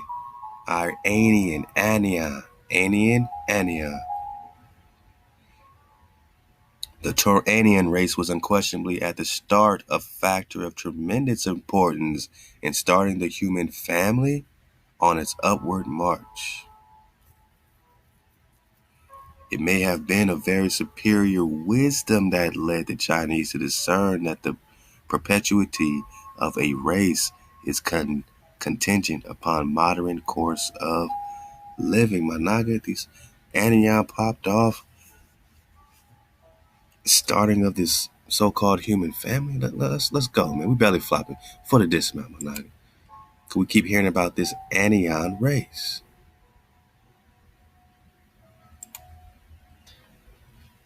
But what do we know? Hey, man, love to, can't remember my bro's name right now, man, but you know who you are, man. You drop this in the comments, man. Hopefully we get that for the dismount, man. And, yeah, this is this maritime exploration drop. Hubert Howe Bancroft, page 15, or volume 15, page 168. We're talking the 7 cities, right? Cities of gold. Coronado expedition, all that stuff happening right here in America, right? 4 corners, right? On the main, near the mouth of the Rio del Tizon, a station was perhaps needed for the benefit of the new Mexican enterprise, with the view also to the acquisition of the 7 cities. New Mexico, 7 cities. Sept, right? Septimania. And opposite in California, there should be another station. Of course, the kingdom of Anion across the strait was not to be neglected. Kingdom of Anion.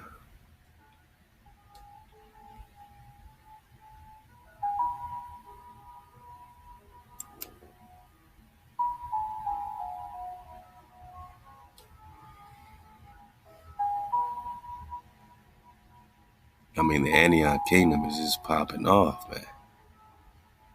Anion kingdom is just popping off.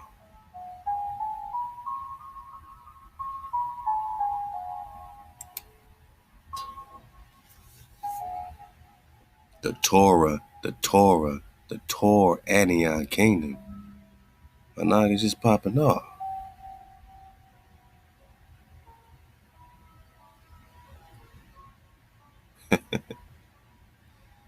I mean,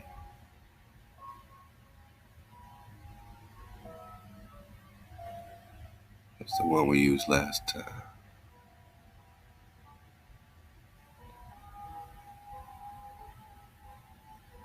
Oh, we getting linky for the dismount so we can get a little bit thinky. A little bit thinky for the dismount. We gotta get linky so we can get a little thinking when we talk Anion, my nigga. A mythical kingdom that appeared on many maps, right? They say Anian race. Now we're hearing about an Anian kingdom.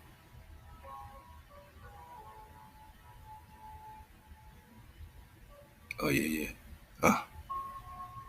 Whole lot of drop, man, for the next installment. Hey, 64 about to be lit.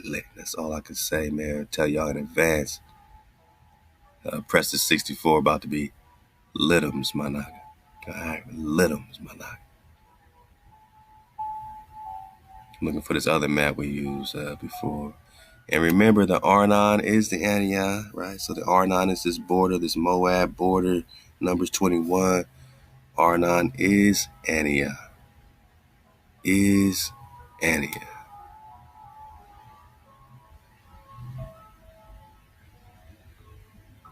Give me that drop. Give me that drop.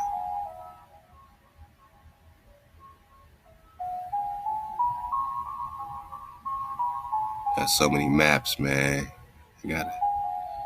I guess we got another map pack we got to be working on, man. And shout out to everyone rocking the ether packs. I know you got the drop. You already got the drop, man. You already got the drop. There we go. And this is a piece of what we got last time while I look for this other map. This is out the Open Secret of India by Gene Matlock. All right, so here you go with this Afghan, right? Didn't we just get it? So you had this Phoenician noggin popping up in Quivera. Let's get it bigger. We derived our word copper from this Keper or Keber or Eber. This is where they're getting copper, manat. From Kuvera or Kiver, who they call the Bulgarian king. All right, but Dr. Hijack, we're talking priest king. In the book that I got right here, India Once Ruled the America, they call him the Phoenician Naga, not a Bulgarian king. They replaced this with this, but in the book it says Phoenician deified Naga, who became India's god of gold, my Naga. So they're deifying this king, right? He's now the god of gold in India, mining riches. They want that gold. Metal ores in the region, especially of copper and gold. Afghan keeper is Kiver. Afghan Khyber is Kiver. Hebrew Heber. Pronounced Kiber, Egyptian Capri, Kefera, you know what I mean? On and on to Caveria, Quiveria, man. Arizona Oldham, Babo Cavera. So we just got the Oldham languages, or Ogam. Sylvanus Ogam. Keber is Heber, is Khyber, all connected to this original Naga that they were calling Kuvera, now called Bulgarian king, but get the last drop because they called him a Phoenician deified Naga. They literally said Naga, N-A-G-A. So who's the Afghan, remember?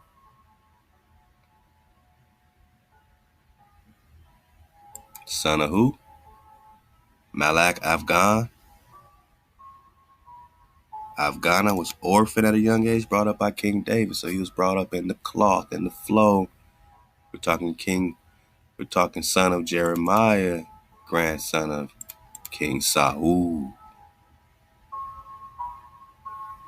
Man, I'm just talking about Quavaria, man.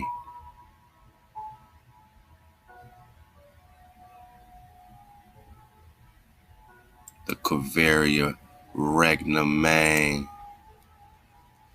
Come on, man.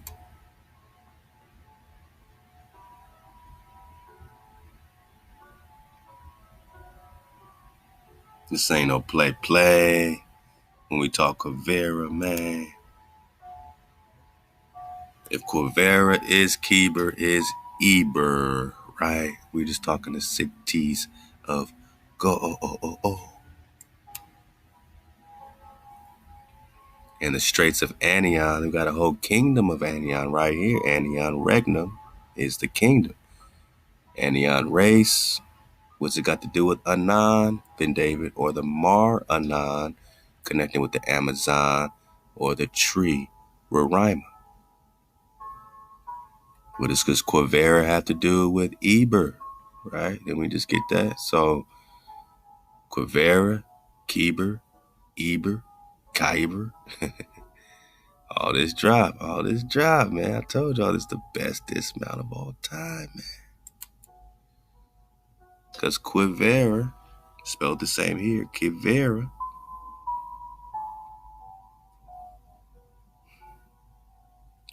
connecting with Afghan, son of Jeremiah.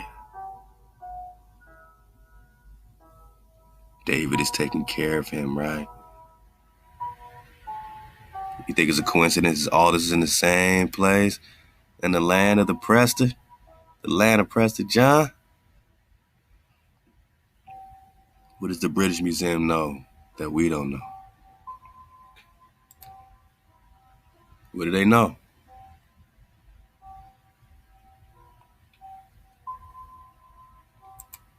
I mean, what do they know about Quivera, which is Kivera or Keber or Eber or Heber? This is the land of Heber, man. Heber. And Anan or Anan ben David. This is all Israel. These are all exilarchs, Managa. You know what I'm saying? Afghan, son of Jeremiah, all exilarchs, Managa. All Israel, Managa. And yes, that's a unicorn swimming in the ocean, man. A dragon unicorn. You got to dig on it, man. All I'm saying is Antioch. That's it. 7 cities of gold, right? Because we're just talking Sheba or Cibola, which is Sheba, or Sabbath or Shabbat, which is Sheba. Sabbath, 7th day, 7 cities of gold. They said they couldn't find it. Suppose, they said the cities of gold, the rumors are supposed were caused by an old Portuguese legend about the cities of gold by 7 Catholic bishops who saved Christian sacred objects from the invasion of the Moor. More war. So the Spaniards organized several expeditions to search for Cibola or the land of Sheba, which is the promised land, Calelus. They're looking in Arizona. They're looking in New Mexico. Not successful. They couldn't find it. So they said it must be a rumor. Or you just couldn't find it. It's not in your dimension, Jack. It's not in your frequency. El Dorado, mythical city or country of South America. What's this got to do with Antarctica? Everything. High Amazon queens, right? Rich with gold, precious stones, man. Connected with the discovery of America. So whether they call it El Dorado, What do they call it? Quivera. What do they call it? Cibola. What do they call it? Antioch. You're just talking Prester John's reign. Land of Prester John. Thought to lie in Central Asia. Managa. Does North America exist? Or are you just in Central Asia, also known as Grand Tartary, Managa? India, Superior. We're just surfing away. Full of dismount. Full of dismount.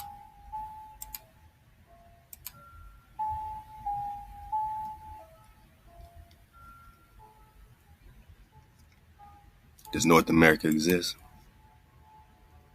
Prester John was supposed to be in Asia, right? Considered to be a ruler of the powerful East Kingdom full of marvels, peace, and harmony. Prester John was popular in Europe. Mid-12th century, depicting Prester John as a descendant of the three magi, right? So now they want to put him in the New Testament as the Ethiopian eunuch. Johnny the Baptist, Prester John, baptizing in the fountain of youth. I mean, the sisters had the water too, though. The sisters had the water too. But, you know, I'm just talking Antioch, man. We just talking Antioch. Because of course the kingdom of Antioch across the strait was not to be neglected, my nugget, offering as it did a broad enlargement of Hawa's domain. So when they saw Antioch, they knew they were talking about Hawa's domain. Let's go. Same book, different page, 179. What do we got here? All right. So the geographical enigmas to be solved, the rumors of the grand cities, golden lakes, right? Cities of gold, mighty rivers, Orinoco flow, giants. Well, yeah, Moses and David were fighting giants, King Og and them. White man, that's the hijack. Unless you're talking about righteous. Because white means pure, right? Like Aztec. To be verified. Facilitated intercourse with Anion, Japan, Tartary, and China. Where's Tartary? Where's Tartary? Grand Tartary, right here, right? South America connects, that's North America. Asia is Tartary. Asia is Grand Tartary. All right, what else? What else we got?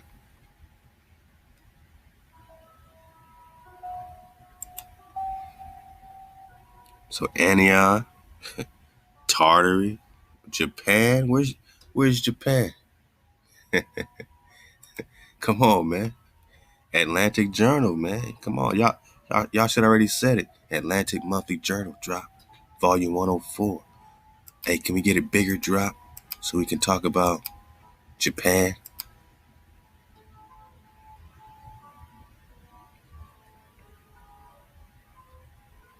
A week before he lands in Guanahani, Columbus opinions that Pinzon's suggestion to stir southwest is not made with respect to Kapango. Kapango is also Zapango. Pan is also Japan. All this is happening, my naga, right over here. They're renaming places over there. 2 days after the discovery, he feels he must go to find Kapango or Japan. And when he reaches Cuba, he believes it from the signs the Indians make to be this very land. At the same time, he's equally anxious to reach the mainland of China. We're talking South America. We're talking America, man. We're talking America, Managi. Or you just got to tell me where's China.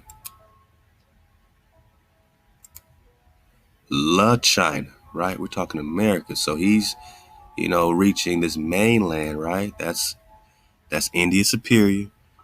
They say he's 10 days from Cuba.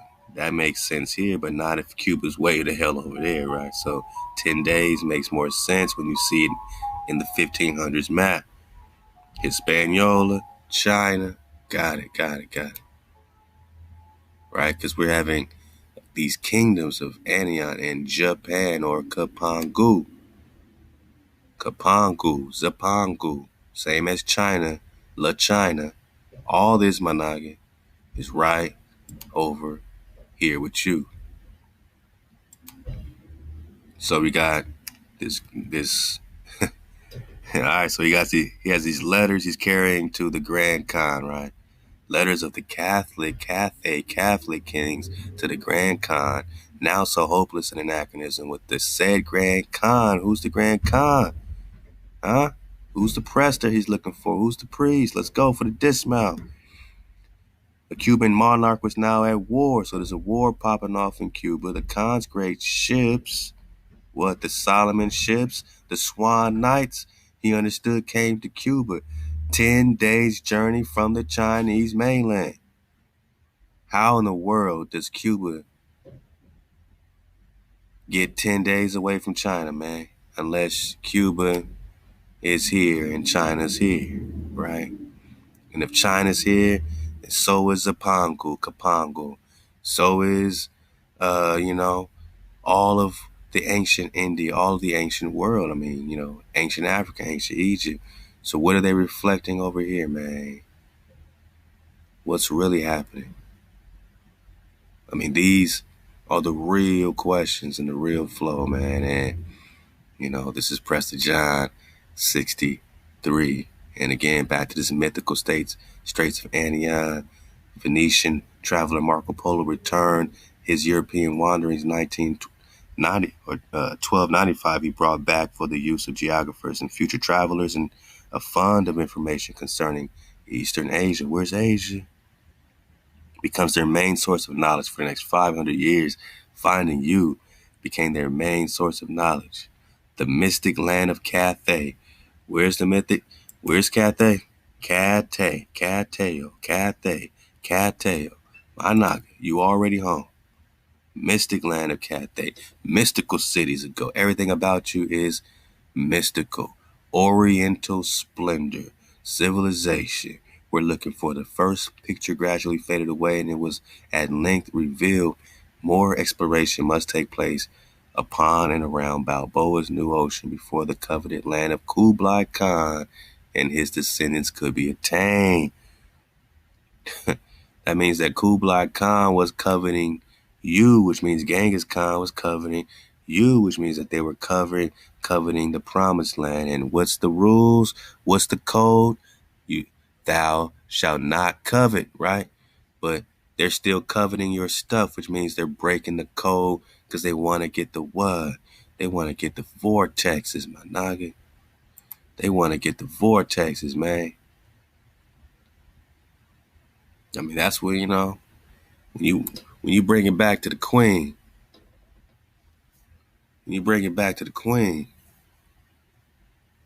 they're looking for the vortexes of Khalifa, man.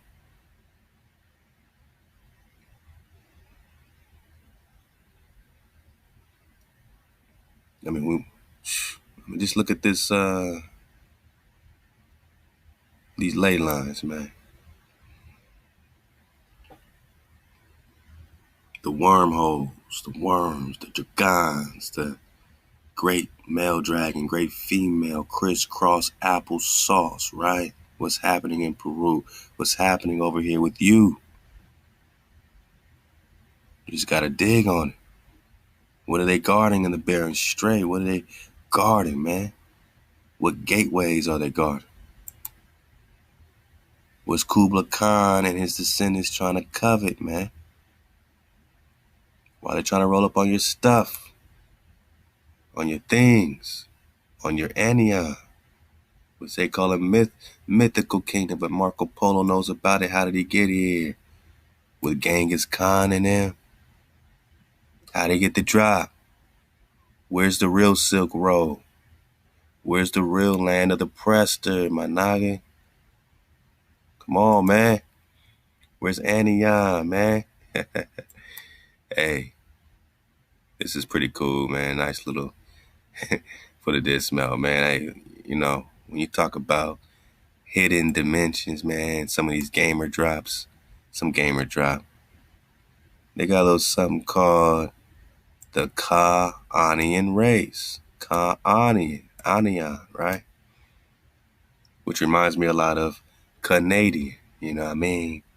There's a lot of Quebec drop connecting with the Quivera as well. Quibera, you know what I mean? Yeah. Love to the family, let's go. I said, yeah, there's a Anian race. They say agile cat-like creatures, cat-like lions, man. Like lions, they have lived on a small number of planets, single solar system for many years. I mean, you know, you dig on it, see if you get some drop, but you're definitely going to see that they were fighting for their lives to the point of near extinction. The race was brought to near extinction. So anytime they're talking about you or us and Anion and the race of Anan, Managa, they're talking about near extinction, and they're talking about remnants. And they're saying this race was all important, had everything to do with the secrets of dimensional travel, Managa. They were getting it in, allowed to leave 3D space to temporarily travel through higher dimensions. What has this got to do with move? Managa, what's this got to do with you? This is kind of funny here. They say that each of these races have different colors. The Canadian race has a light green color and deals with dark energy, right? What's this dark energy? We've been digging on that, right? What's this this melanated flow, you know, that they're calling dark magic. Dark energy for the Anion, huh? What kind of war went down with Genghis Khan and Prester John? Yeah, I mean, even in this book, The American Race, Linguistic Classification and Ethnographic Description by Daniel Brenton. Let's get it bigger for the dismount. Let's go. It says these are three main races.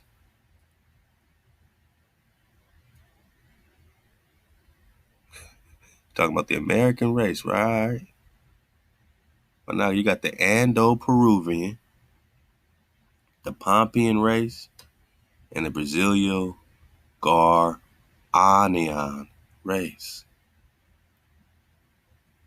Brazil plays major, right?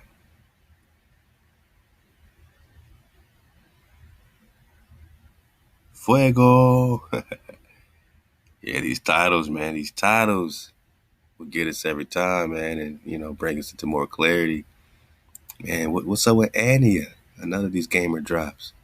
We got Ania is a popular hangout for dragons or demons, huh?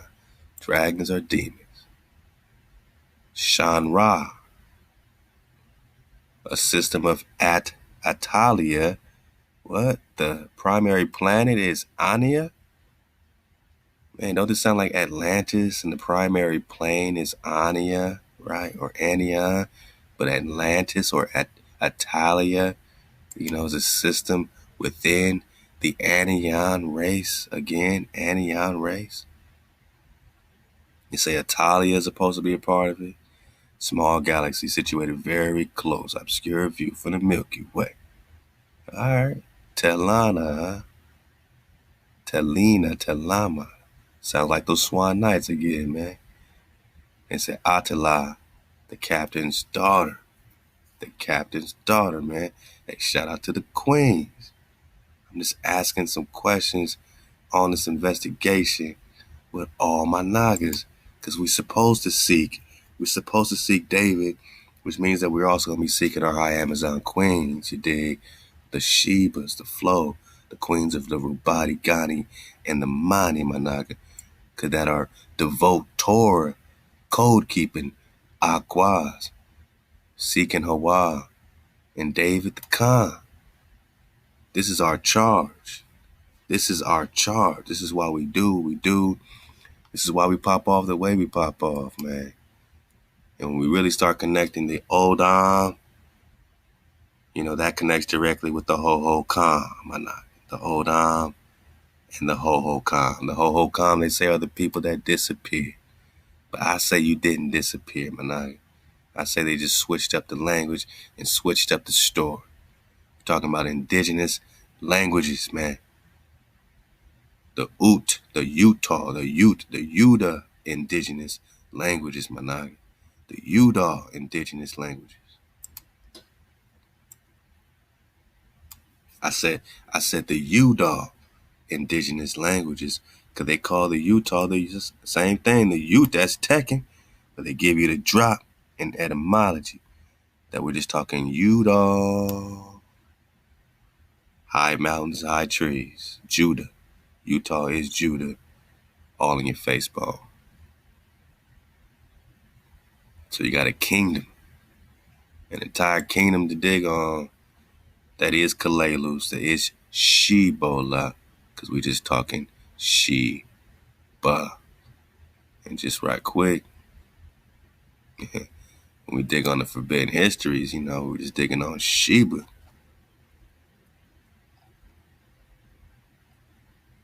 And Shebola. And Shambhala. I mean, that's, this is what we're all connected to right here, man. You know what I mean? It is suspect that these people would have left after the children of Japheth, but prior to the 12 tribes of Israel.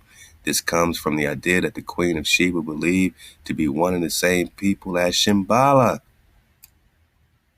which means the children of Shem. So they're trying to make her, Ethiopian over there. No, she's Ethiopian over here. She's of the copper colored cons right here. The Shem, the Shibala, Managa, the Sheba, the Cibola. Come on, man. Some speculate the Queen of Sheba is of Ethiopian. However, there are several problems with this theory. She was not black. Well, as in the African race. So they didn't say she ain't black, but not as in the African race, right? Uh-oh. The spices Sheba brought with the balsam, the guaiaca, said to have been unknown at the time, yet the spices of African Ethiopia were well known. So she couldn't be coming from no Africa, Ethiopia. Others theorize that the Queen of Sheba was the Queen of Egypt, and this hypothesis is based on speculative notions. Man, she ain't coming from over there when she's already here.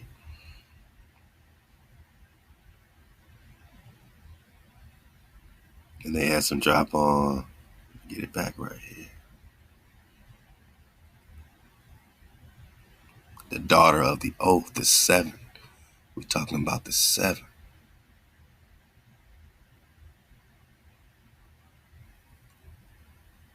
Who is their Buddha? This author's theory is that Buddha is Solomon. That Solomon is Buddha. Again, they're deifying our kings. They're deifying our queens, man. Our sisters. When they turn her into some demon goddess, destructive, god of destruction, all this stuff, man. But it's just Adam's first wife. And if she keep popping off, ends up connecting with Solomon later. Mother of Solomon, Bath Sheba, daughter of the oath, covenant, or daughter of the seven. And on these maps it has sept, right? Sept means seven or septimania. Ethiopian daughter of the oath, Sheba. Sheba. They say son of Ramah. Oath, covenant, or seven. And that's all we're talking about when we're dealing with our queens, the daughters. And now, there's a whole lot of Lilith going on, man. We got to get this next time, really dig even deeper. The evil she threatened against children and women of childbirth. Okay. But they're getting her name, Lilu, which translates to night monster. So, The cult associated with Lilith survived among the Jews to the 7th century. And we all about the 7th century. We all about the 7th century. That's what we're getting into. Sylvanus, Texas, Bravo, Barbers, Swan Knights. Yeah, the swans, man. The swans. So Eve was, came out that red. But not Lilith, right? Not Lilith, right?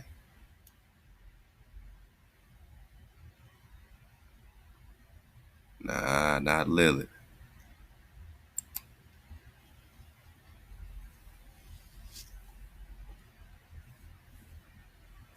I mean, if Lilith is Sheba, is the first wife of Adam, that blows everything open, man. I told you we're going to dig on this Haggadah, part of Talmudic literature, containing the narrative from the creation to the time of Esther. That's Tanakh, my noggin. All right. Most of it is parallel to the narrative of the Hebrew Bible. All right. They just talking about the Haggadah and these stories that they're having with Lilith. I'll leave this for you. Book of Jubilee has genealogy that mentions daughters of Adam and Eve, as well as the wives of patriarchs. Fortunately, copies of these translations can be found. All right, good. Because we got to dig. You got the Lilith found in Sumerian poems. We've been talking about that.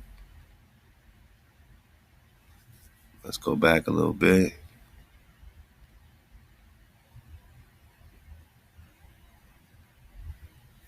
Solitary willow tree was on the bank of the river Euphrates when it was uprooted by a fierce storm, and Nana found the tree floating down the Euphrates, so she picked up the tree from the water, planted the tree in Uruk.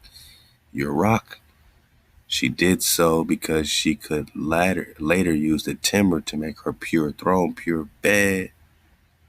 Anana has used her foot to plant the tree and water it with care. Though the tree had grown stout and its bark had not split, it was infested with evil vermin. There was a snake at the base of its roots. Uh-oh. Here comes this snake situation, right? Adam and Eve. And she could not move with any spell. Snakes know no charm.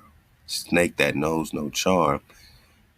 There was a thunder bird, had a nest on a branch with the young, and there was also a phantom maiden, demon maiden, Lilith, that made her home at the trunk.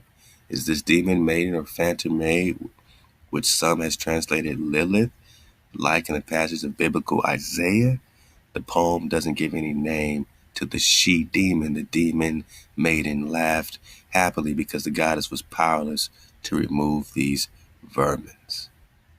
So that's that's that Sumerian flow. You dig?